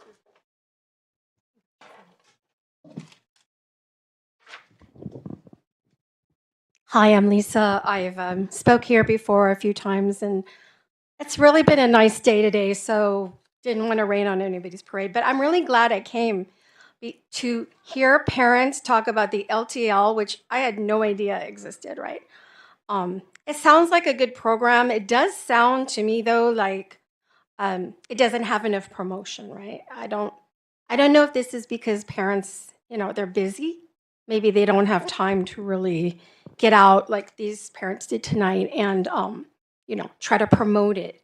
I don't know the end of the board members in terms of like what your ultimate decision is as to whether continue LTL for these parents or not. Again, I'm going by what they're saying, which is like a lack of promotion. That's all I can go on. I don't know if it has to do with money. I don't belong, I have no connection to this district, so I don't know if it's about money, politics, appropriation, or just, I don't know what the bottom line is. And sometimes I think in these dialogues where people come up and say, hey, I want this program for my children, that's great, but hopefully they'll get feedback from you guys over time in terms of, where, and if you can't keep LTL, maybe you could do some other program, be inventive and think of other things maybe that can easily, I hate to say the word easily because I don't know what this entails, but replace, LTL. And so that's all I have to say about it because I just heard about it tonight. Segue into what he was saying, but not exactly. In this country, it's obvious we have a conflict of values, okay? Whether it be about LTL being important, the Muslim invasion being important, the economy being important, but Americans are not on the same page. I think we can say that. It doesn't matter what political party you are, what your status is, whatever. We're not on the same page. And unfortunately, you guys, it's just going to get worse. We have to face reality. The LTL parents, to me, exemplified a very good program that, for whatever reason, can't go on. But there's other issues, like what he brought up, even though it may seem crazy to some of you guys, there is a kernel of reality to it, just like LTL, just like anything. So as Americans, we need to really pay attention to what's going on in the world and in your backyard, pull it somehow synergistically together and see if we can come together. Okay, I'm a solutions person. So for me, that's ultimately the most important thing. People can have varying opinions like him or the other people, or whether they agree or not. But, ultimately, this is a school board. It's about children, right? If you want to homeschool and be out of this program, this district, that's fine too. But if your child, for whatever reason, has to be here, yeah. If the parent feels something is beneficial or not, remember, it's not all good or bad. There has to be a lot of dialogue between the school board and the parents. Thank you. Thank you, Lisa.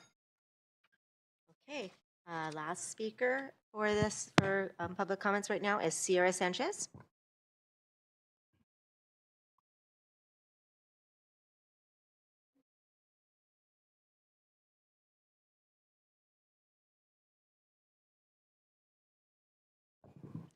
Good evening, Board of Trustees, President, Superintendent, and community members. My name is Sierra Sanchez. I'm the owner and area captain for the National Academy of Athletics, and it's really an honor to be here and watch the parents really fight for the programs that they love.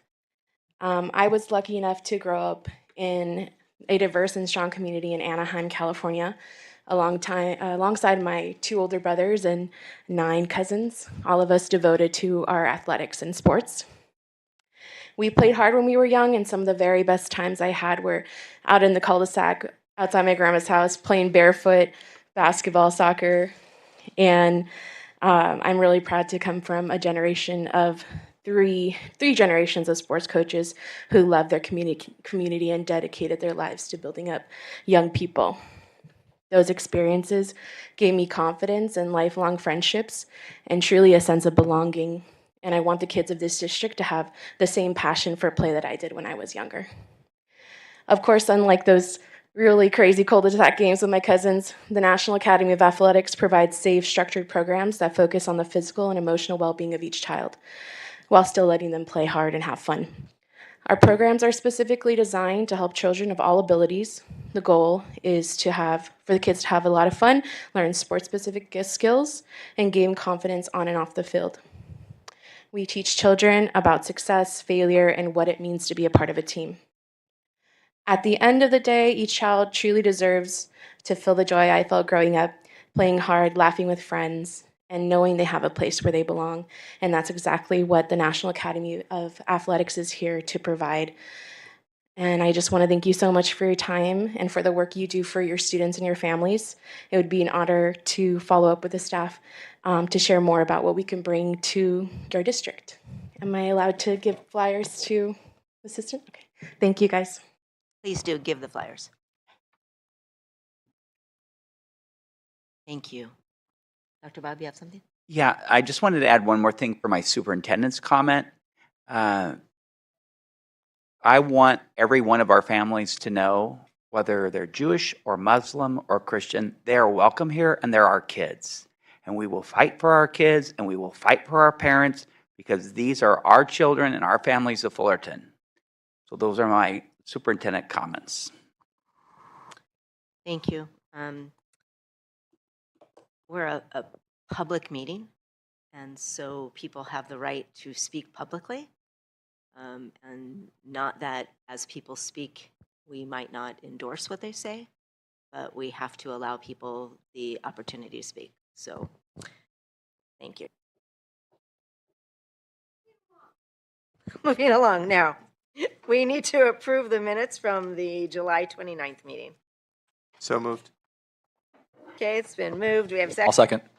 A second. Any comments? Okay, Seeing none, all those in favor of approving the minutes from the July 29th meeting, say aye. Aye. Right, do I have an emotion to approve tonight's agenda? I don't think we have any, did we have a personnel change? Did we have a, Chad? shouldn't we have had a class, Yes, I have the amended we should have had personnel report. an amended personnel report, correct? Yes. We have it somewhere? Got to make sure we approve some things. Thank you, sorry. There it is. All right. President Berryman, I have a question. Are we going to be having a presentation for our last action item about the community workforce agreement? I'm just noticing our legal counsel. It's not in consent.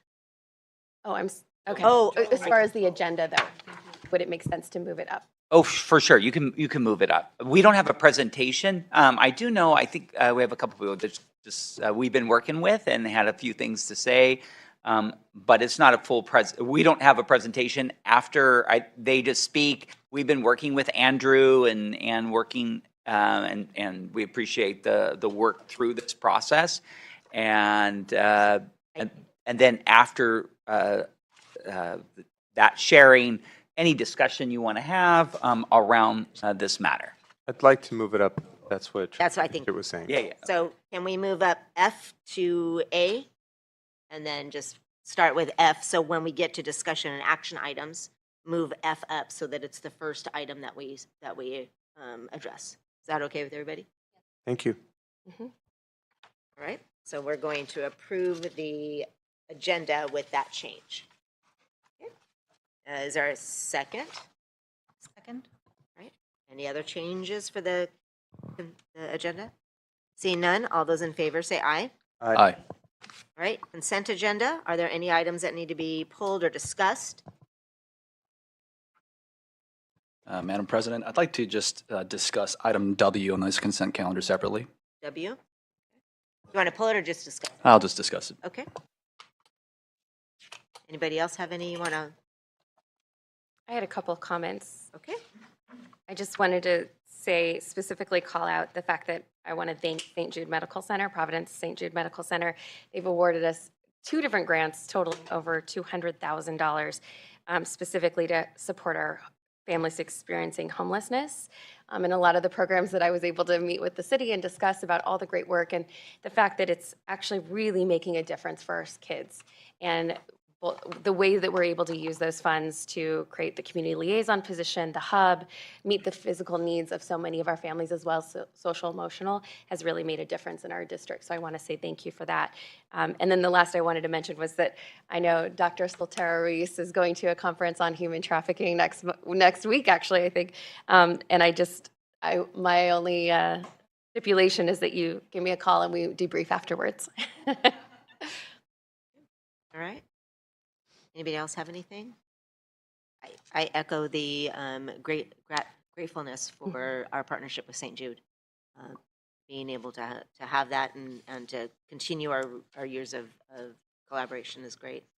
All of the safety items that are on here, thank you for making sure that our teachers are trained, our staff are trained, and that we're doing our best to protect not only our staff but our children. So, item W?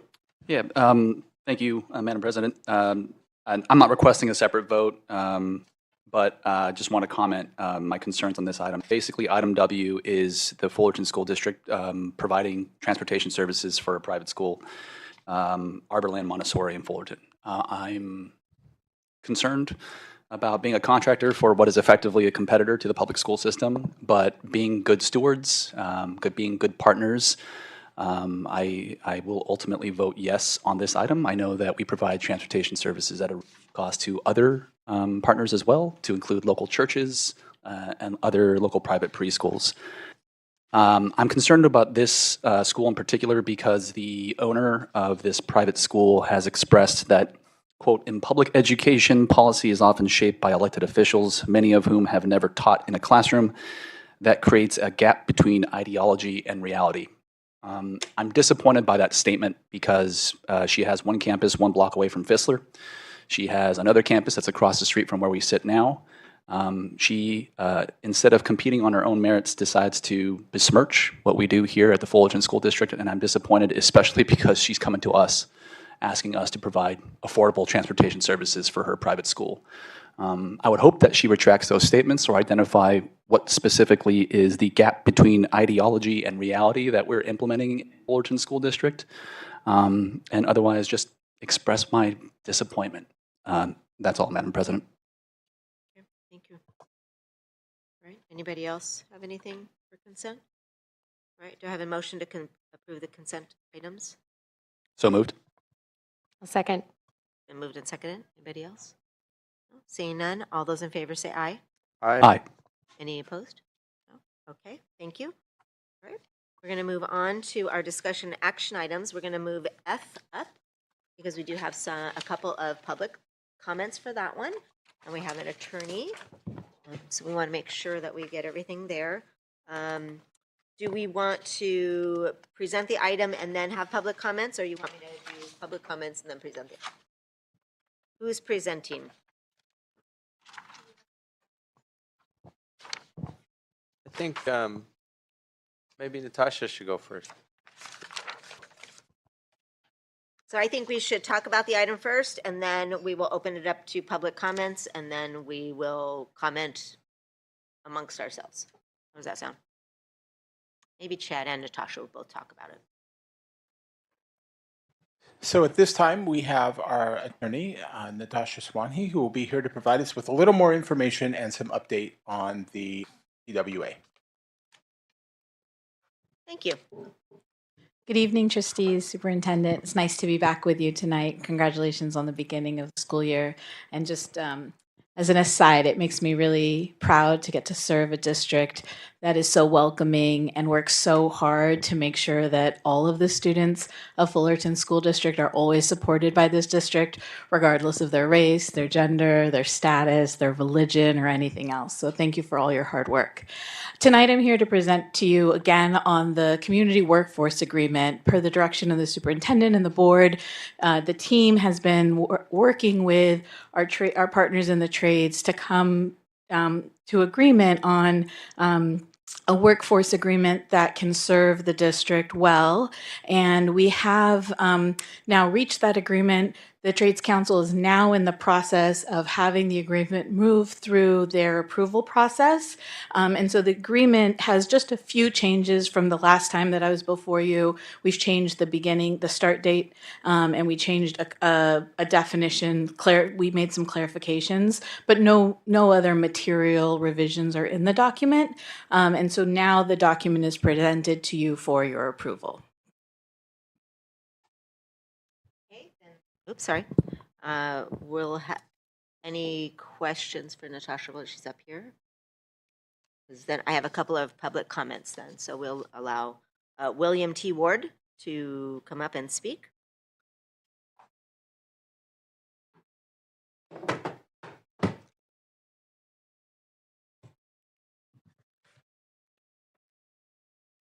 Let's see. Good evening, President Berryman, trustees, superintendents, families, and staff. My name is William Ward, and I'm a proud 16-year member of the Western States Regional Council of Carpenters, a nearby resident, a former student of Fullerton College, and a parent of two. I'm here to speak in strong support of the Community Workforce Agreement. CWAs ensure that local construction projects are built by skilled workers within their own communities.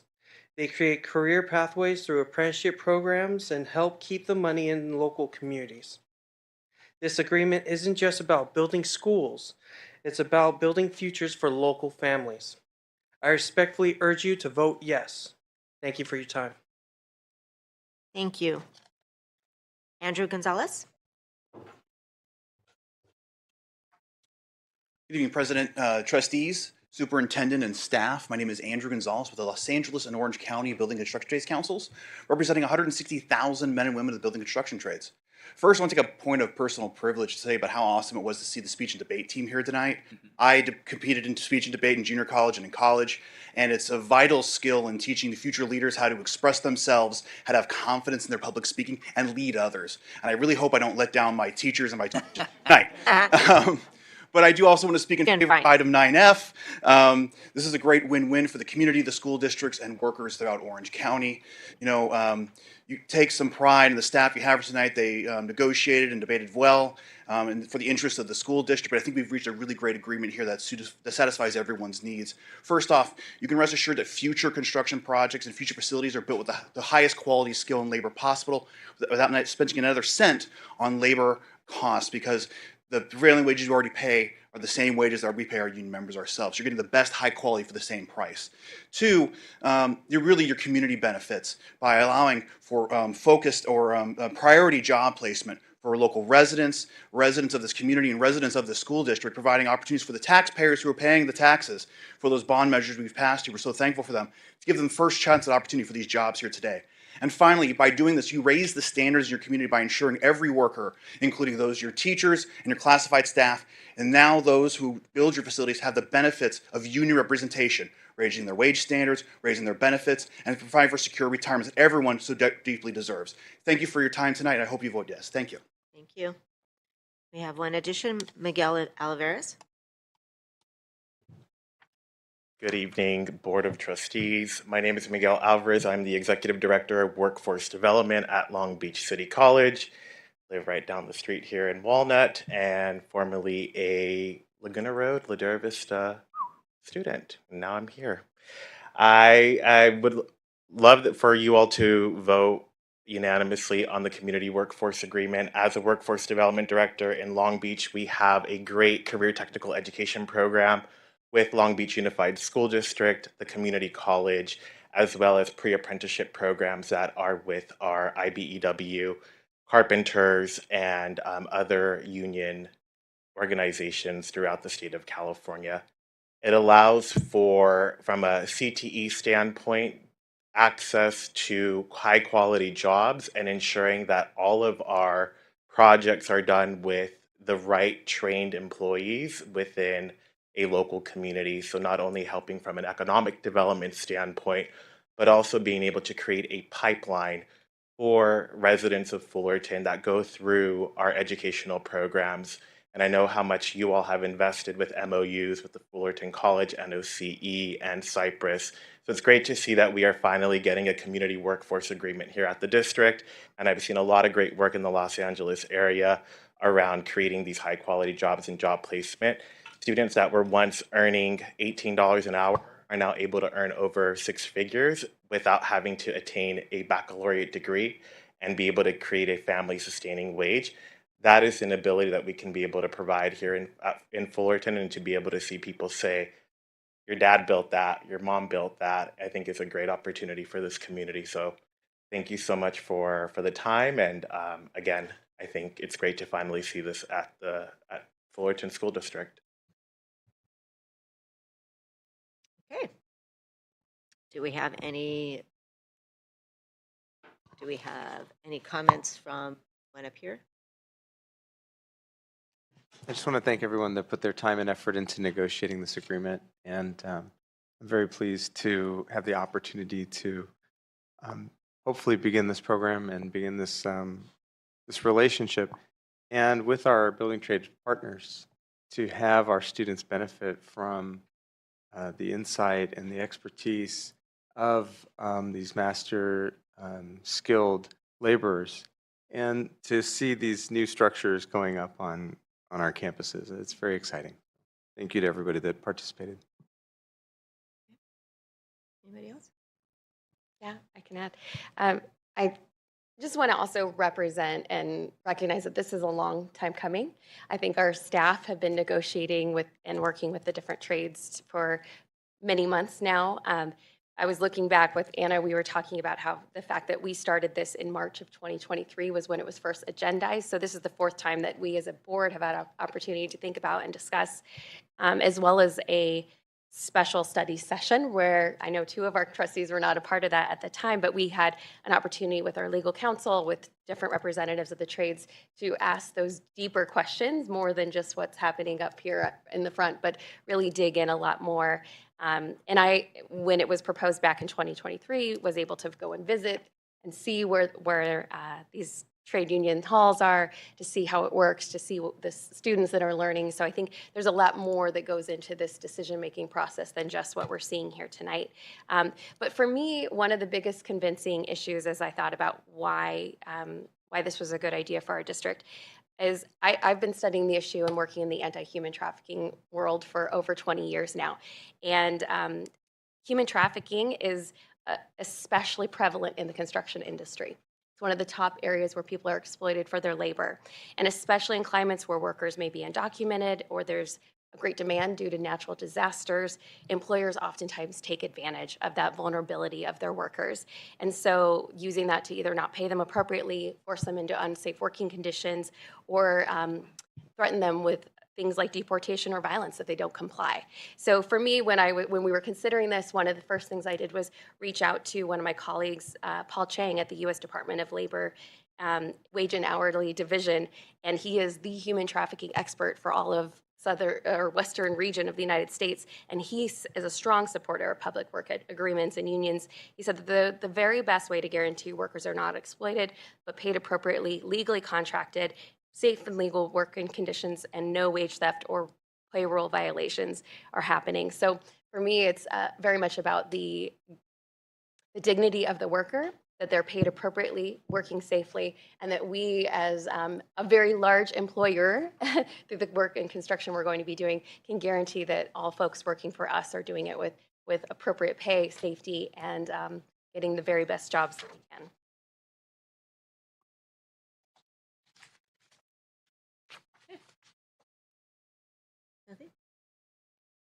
I already spoke about this last month, and so I agree with what Aruni and Ruthie have said.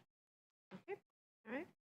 So do I have a motion to approve the memorandum of understanding for the Fullerton School District and the, sorry, I'm on the wrong, community, to approve the community workforce agreement by and between the Fullerton School District and the Los Angeles and Orange County Building and Construction Trades Council and the signatory craft councils and unions for construction projects and major rehabilitation.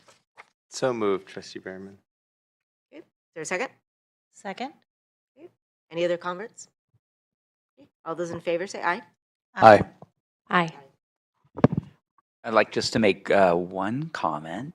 So sometimes over the years, I've had the opportunity to work with multiple attorneys and multiple law firms, both here and in former superintendency.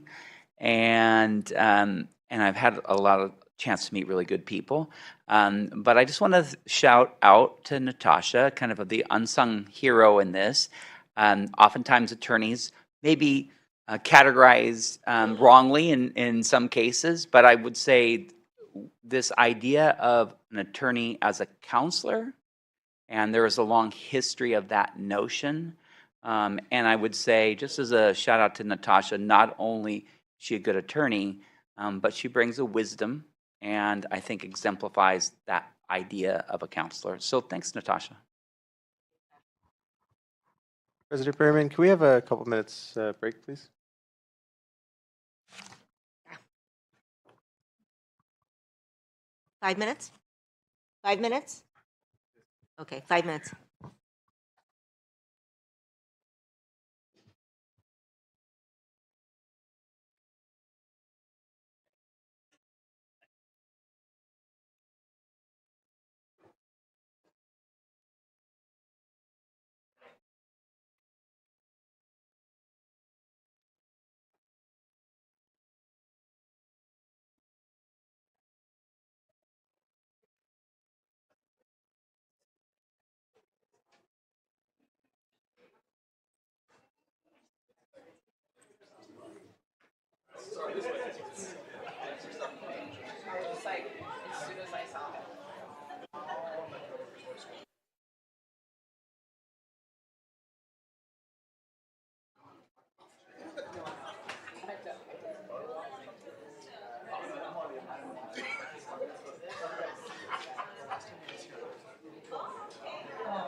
I think it's been 5 minutes.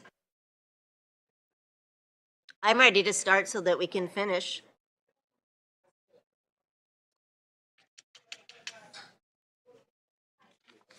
Let's move.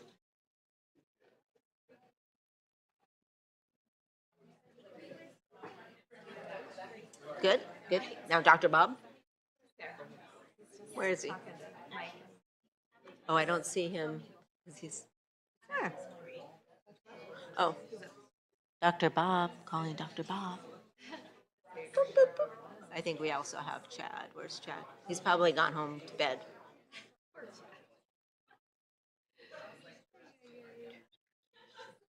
Okay, we're about ready. Thank you, guys. Looking forward to a partnership. Okay. Are we ready for our first read of our annual board goals? We're not voting on this, but we have a first read to, obviously, we're bringing this up. These are our board goals. We can, Dr. Bob, you want to talk about this at all, or you want me just to go? Sure. Okay. Just a couple things with the board goals. These are yours, and definitely it's what drives our action. And when you think, a couple things to think about. So I've cited the study before. It's specific to boards, but if you read any work out there on focus, there's all kinds of studies on it. But this particular one, and it had to do with the number of board goals. I will qualify it at the end, but the study basically said that when districts focus on one board goal, they get measurable results. And then they said, if districts focus on two, and they're a good district, they can usually do two. And then they said, if you do 3 or 4, what they find is they still only have measurable results in 2 goals. And then they said if they do more than 5 or 6, they have no measurable results in any of them. Now, this is Fullerton, so we think we're pretty special. And so what I want to qualify just as a reminder is we can maintain a lot of things. So, and we don't need a board goal to maintain something. But if you want us to focus on, you can keep your 6 goals. This is not to 5 goals. Your 5 goals. But what I am going to say is, as you have these discussions, and you can change them even now and add things and take away things, what do you want us to focus on? And quite honestly, time is the resource. There's only so much time that teachers have. There's only, and I'm talking about not just, yes, they do lesson plans oftentimes at night and all those things, but think of it as collaborative time during the school day, work day. There's only a finite amount of time. Principals and administrators, there's a finite amount of time. So when you are giving us a direction, we want to do it. We have a staff, we have teachers, we have classified staff, we have management that want to do it. But at some point, time is the resource. So my recommendation is adopt the goals you want to adopt. But what are the 1 or 2 you would really like us to put a lot of effort and focus? Again, that doesn't mean that we're not going to do other things. No matter what goal you have, I guarantee you, Rob is going to be working to ensure that we are fiscally solvent. So he's not going to stop doing that work. No matter what, we're going to continue to have a DLA program and all those things. So, but what is it you want us to focus? So with that, this is just kind of a first read, add some comments. We're going to bring it back at least one other time, but we can bring it back a couple more times. So this is really your chance to give us a sense of focus, what's important to you collectively, and then we will eagerly and enthusiastically move forward with the goals that you bring forward.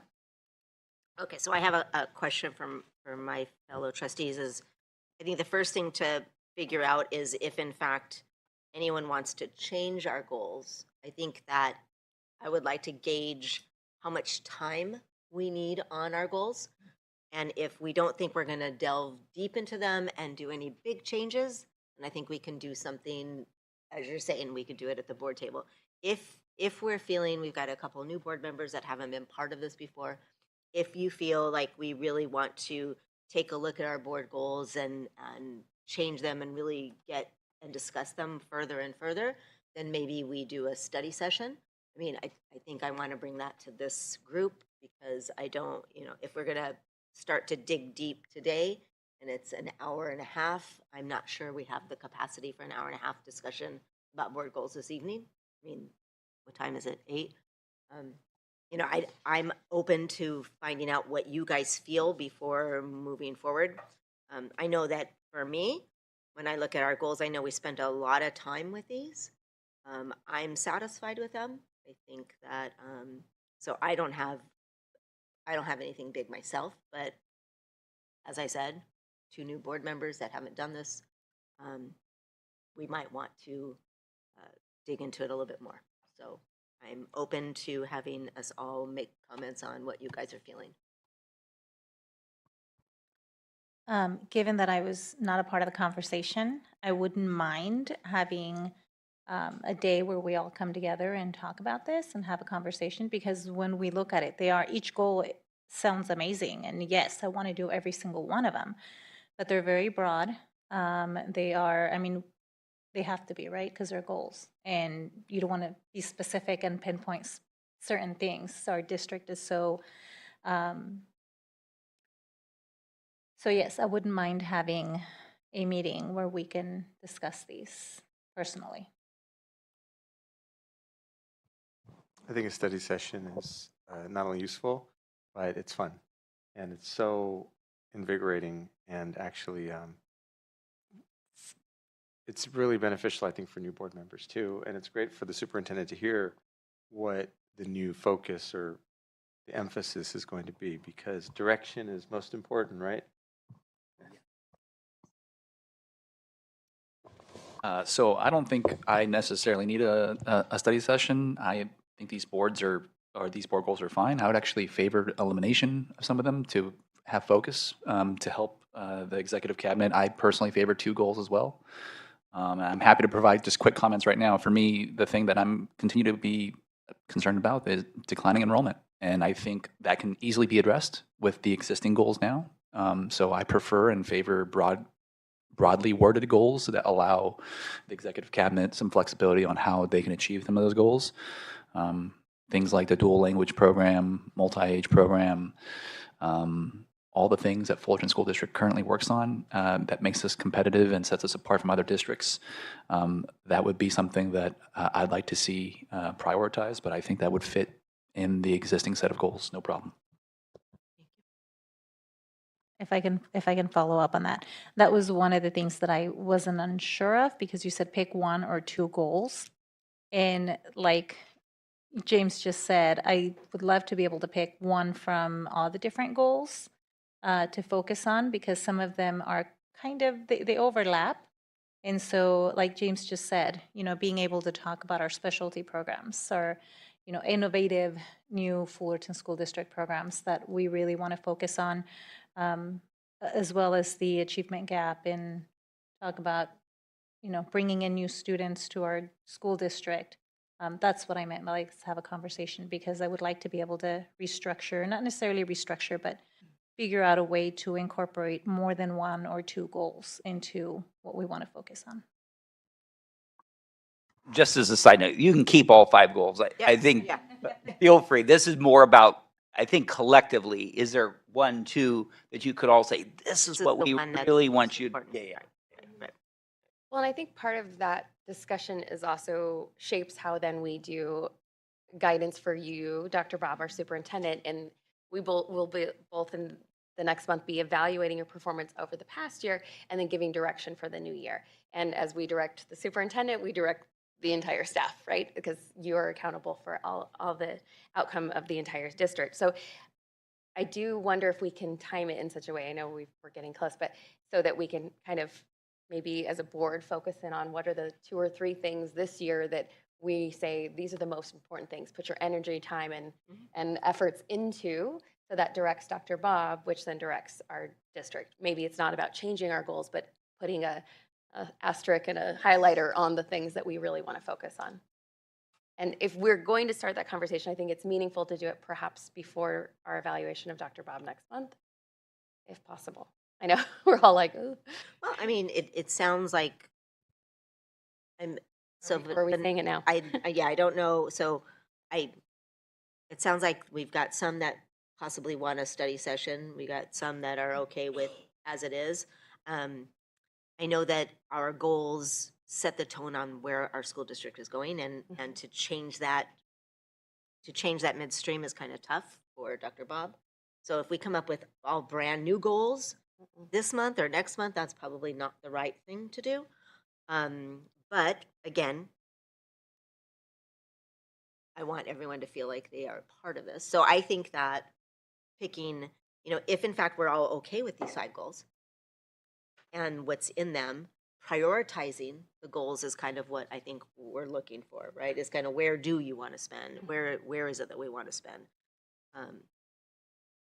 So do anyone have a suggestion on how you want to do this? So Just a couple ideas to throw out there. So one is we do have a board workshop, which, by the way, we collectively all voted to bring out someone from CSBA. So they do have a program, and we are going to go over some protocols, and then they just have things for your own professional development as a board.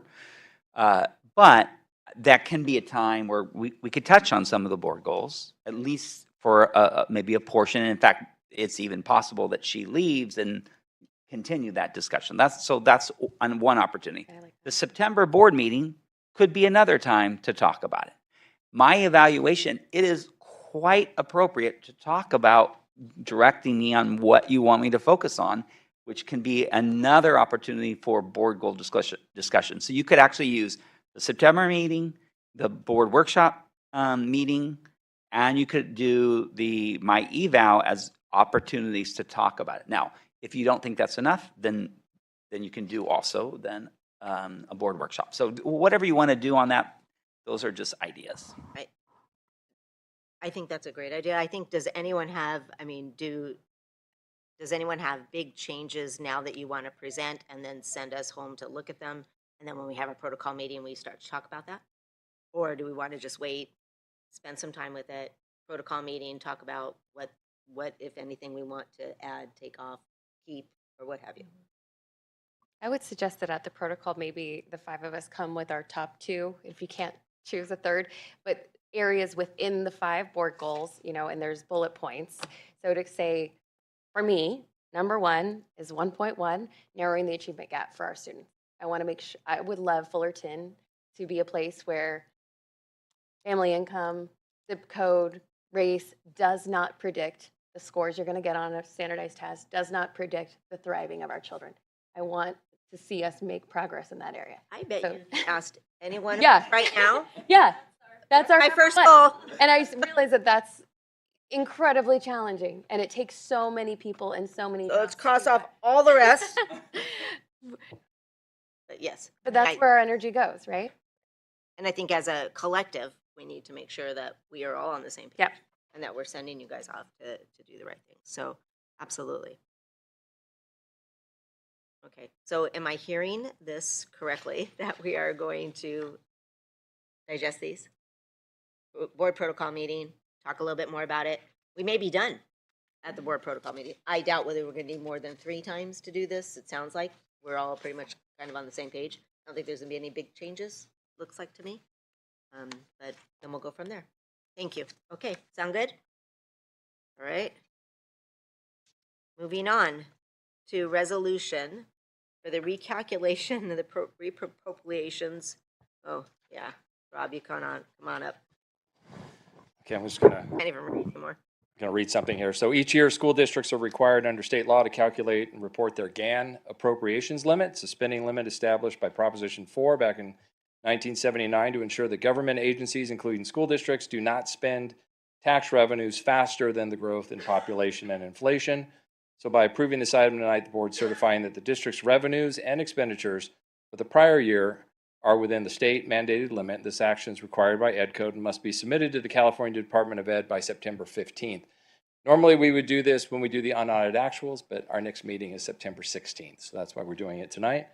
And it's essentially a compliance and accountability requirement that has no impact on the district's educational programs or services. Do I have a motion to adopt Resolution 25/2601, approving the recalculation of the 2024-2025 appropriations limitation and establishing the 2025-2026 estimated appropriations limitation calculations? So moved. Second. It's been moved and seconded to do that. Any other comments? Okay. All those in favor say aye. Aye. Aye. Okay. Memorandum of Understanding. Is that Dr. Hammett coming up? Co-teach. Yes, we have worked with our FIDA pals to come up with an MOU. We are piloting for this year a co-teach program, which is a program in which our general education teachers are co-teaching with a special education teacher, and there are general education and special education teachers or students in the same classroom receiving instruction at the same time from two teachers. So they're fully included with their general education peers. So in the process of doing this pilot, we needed to come up with some ways to make sure the teachers were supported, the classrooms were supported, and we worked with FIDA to discuss what those items were, and we've put those into an MOU so everyone will be aware of how are we supporting these pilot programs at Orangethorpe Elementary and at Pacific Drive Elementary. Anyone have questions about the MOU? I know some of these programs at least started last year. Do we have other schools that are participating in these sorts of programs as well? We have some other schools that are adding co-teach classes. We have co-teach classes right now at Raymond School, so we've started a few classes there. We've had ongoing co-teach programs as well at Hermosa. However, these are our first two schools to have complete co-teach from TK all the way to 6th grade. Okay, that's the difference. Not a unique classroom, but an entire program. Entire program, yeah. Great, thank you. All right, do I have a motion to approve the memorandum of understanding between the Fullerton School District and the Fullerton Elementary's Teachers Association regarding pilot program for school-wide and co-teach classes at Pacific Drive and Orangethorpe schools? So moved. Okay, it's been moved and seconded. Anyone else have comments? It's a great program. I can't wait to go visit. All right, all those in favor say aye. Aye. Aye. Any opposed? No? Okay, passed. Revision for, okay. Have an add-on? Yes, we have a committee on assignment recommendation. So our master schedules at all of our junior highs and our schools are always changing. So we had the opportunity to move our speech and debate program, which was an after-school program, into our master schedule at Nicholas. So students taking speech and debate could take it as part of their daily course load. So we have done that. Our after-school coach has actually moved into the teaching assignment. Usually speech and debate during the day requires a single subject English credential. However, he has a lot of experience and a lot of skill in teaching our students in speech and debate. As you saw, we had some of our Nicholas students honored tonight for their performance at National. So we're also looking forward to this being part of the master schedule. So students who perhaps couldn't participate after school or who would find that to be a difficult thing are able to receive that as part of their instructional program during the day. Just one connection and a shout out. So you saw the power of the speech and debate. You saw our kids. You saw a whole group of people around and supporting. In education, I've had the pleasure of seeing many programs impact kids. I've seen intervention programs that help kids to read. But the game changer, the program more than any other program I have ever seen or experienced, that literally changes lives, that equalizes and helps students of poverty, students with incredibly difficult and challenging backgrounds succeed at the same level or more than students of affluent families, is speech and debate. And I was incredibly proud of two of the kids from Nicholas who are also on our superintendent advisory committee, and they've promoted on.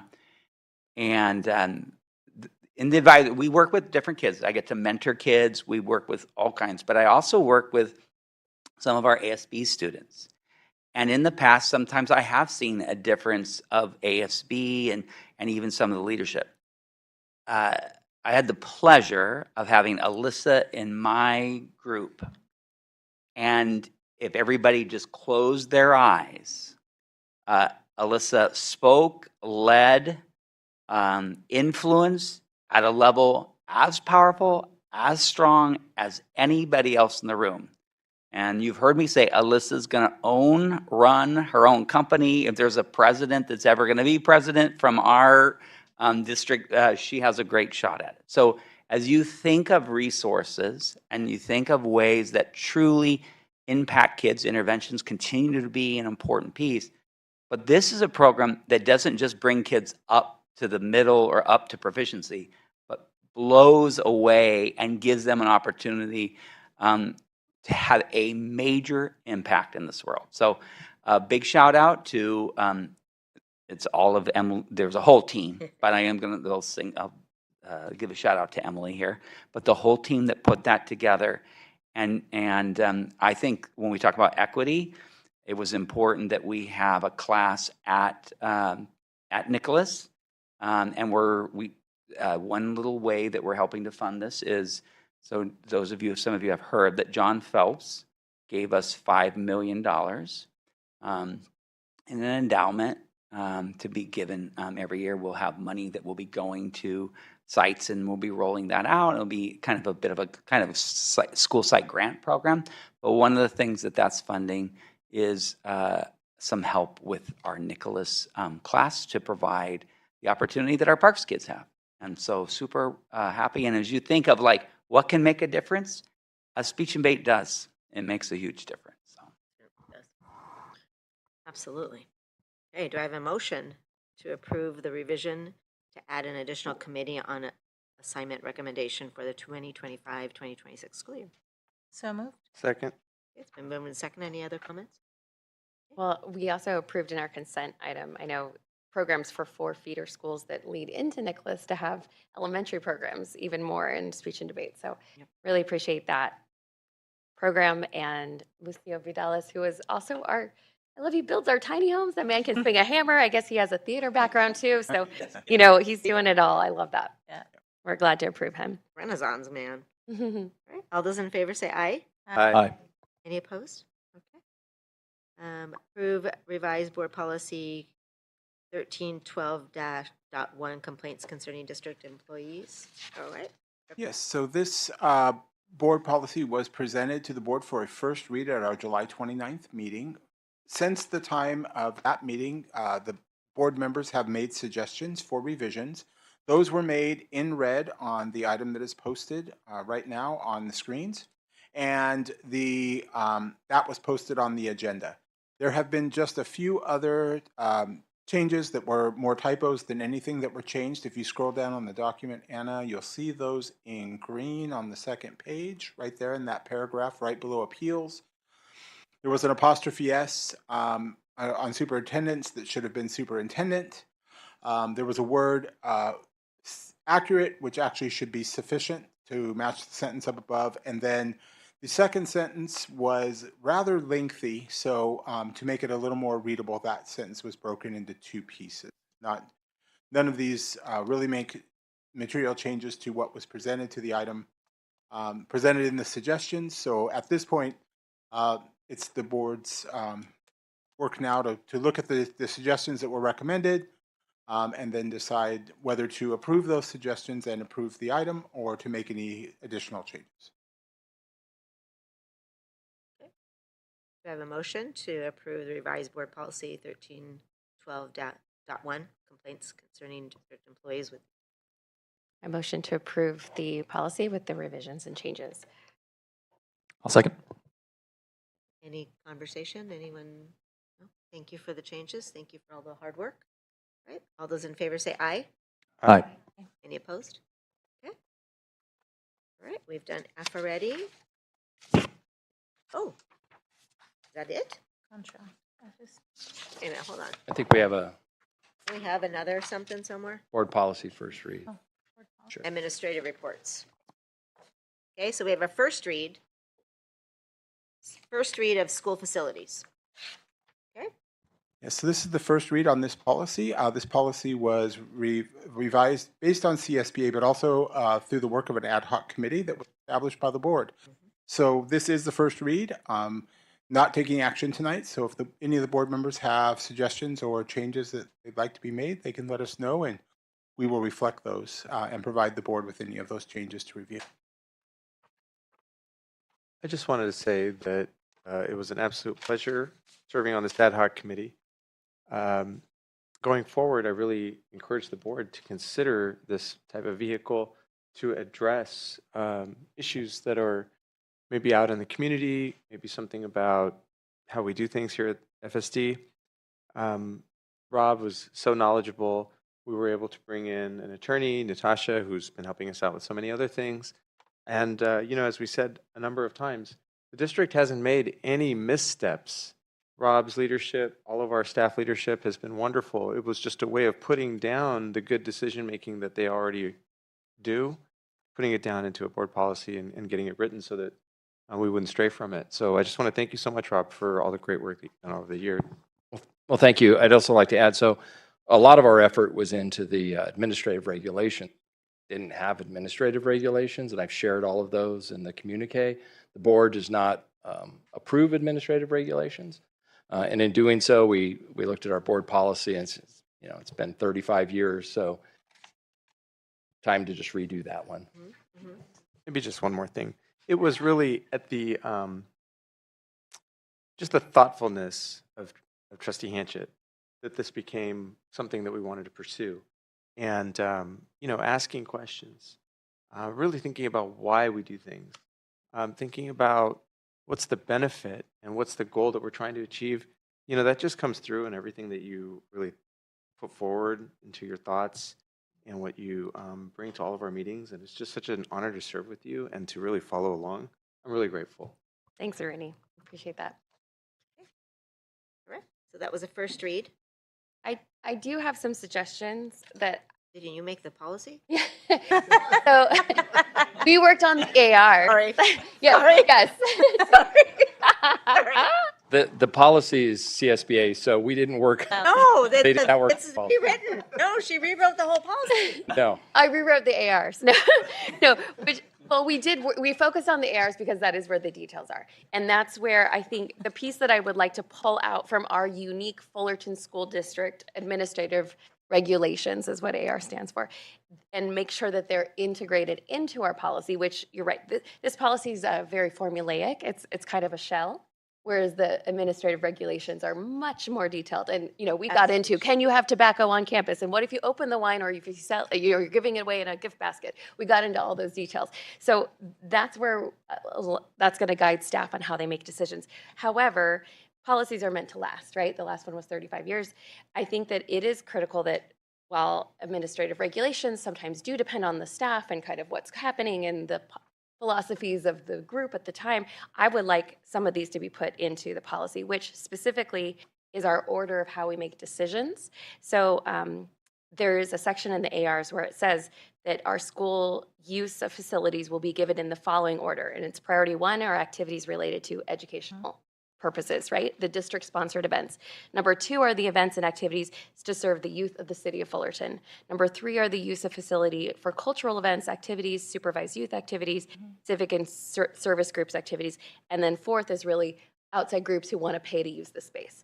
I think that's been our practice.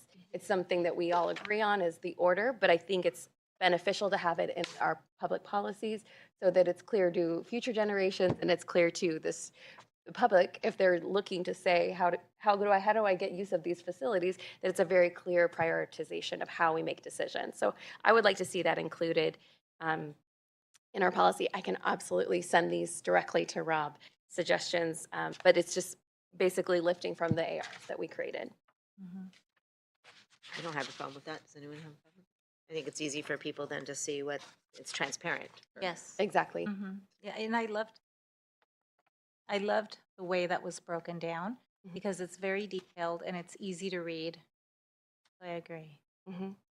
I've seen that somewhere before. I mean, do we have it? Didn't we have it written down somewhere? Or was it just I don't know communicate? if it was in that order, so this is good to have it ordered as well. I think and it I was think sent to some us. of it was Rob- practice, Rob? and some things were practice, and Yes. then It was- this is actually in an AR.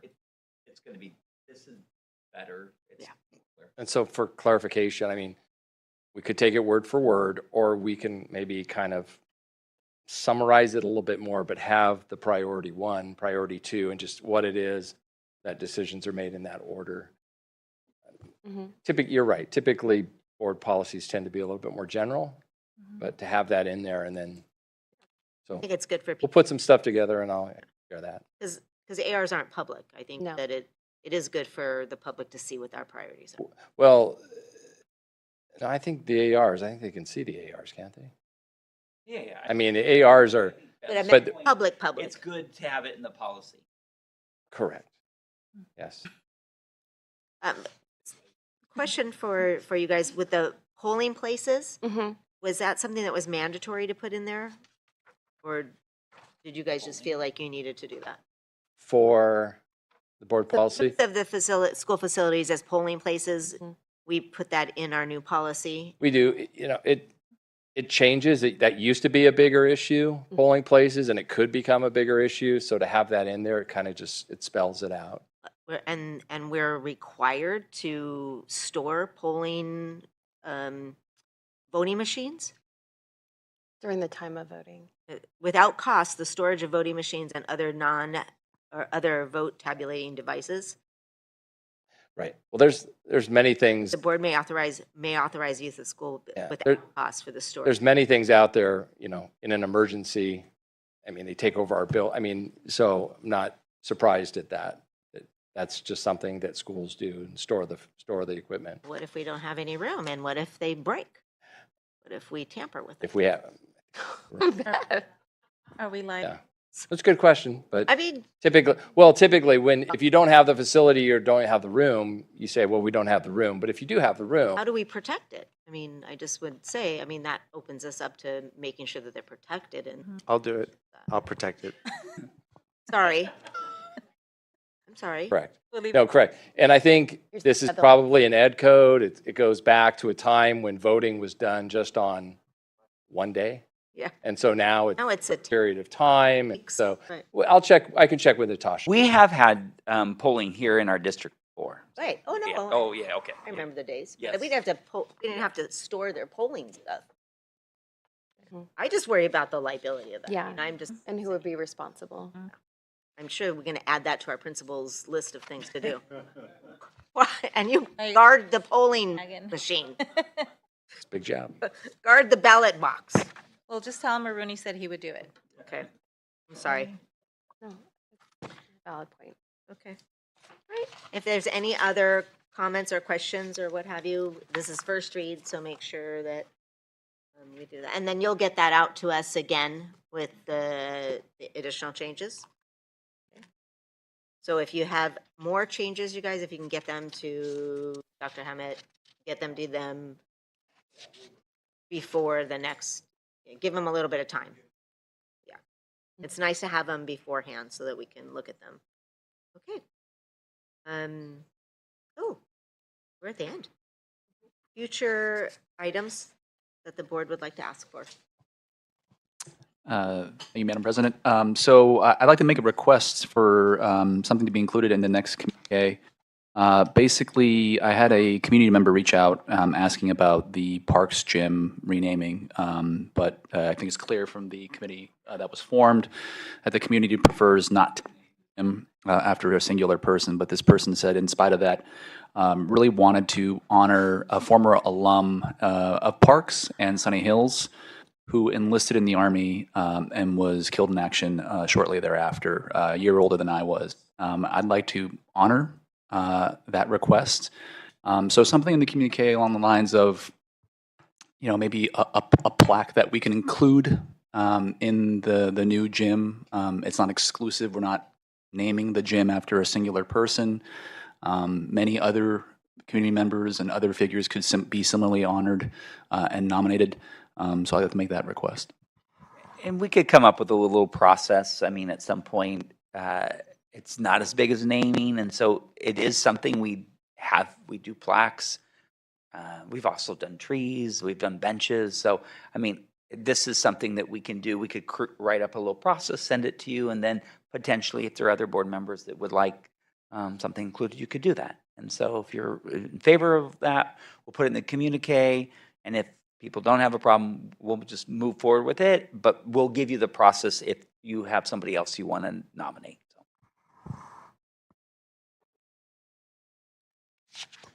I know that was just a communique, but I second. Okay. So you're going to put information in the communique about that process? Correct. I know we've taken some action even today as far as the situation at Rolling Hills and the programs there. So we'll expect to hear that ongoing conversation and updates throughout the week as far as enrollment. I do wonder if we can expand on that as we think over the next couple of weeks, looking at the programs that we consider to be district-wide programs. Because I think this, for me, brought up this question of what are district programs versus school site-specific specialties, or flavors, and what is the role and responsibility of the district to support what are programs versus a uniqueness of a school, and that may or may not shift with the leadership of the school or something like that. So if we could have a little bit more thought and clarity on that, I would love to know, even as someone who's been on the board almost 3 years, what are those district programs and how are we then supporting them? That could be a communique. It can be whatever you all want it to be. We want information on that. Yeah, if we wouldn't mind actually expanding a little bit more than just the LBL and the multi-age, I would love to be able to see if we can get like a school by school, because I'm new and I'm still learning and I'm trying to figure out what specialties, what else, how innovative is our Fullerton School District, and what programs do we have? Like I'm learning about co-teach, I'm learning about all the different programs that are available at all of our different schools. And I would love to be able to know what we offer. So if parents come and ask, I can tell them. So if we can actually expand that list to more than just multi-age, I would like to get a list of. We can put a list together and then we could categorize it. This is a district the short answer is district programs that have been approved by the board. So we'll have that list. And obviously not just this board, in some cases like the multi-age, Way back. I think the 90s? Yeah. 80s? Okay. So, and so we had a board approve it back then. So we'll categorize it. This is a school program or school emphasis, and here's something that was actually formally approved by the board. Thank you. That would be very helpful. Thank you. All right. Okay, seeing no one else, we can adjourn at 8:43? 8:43.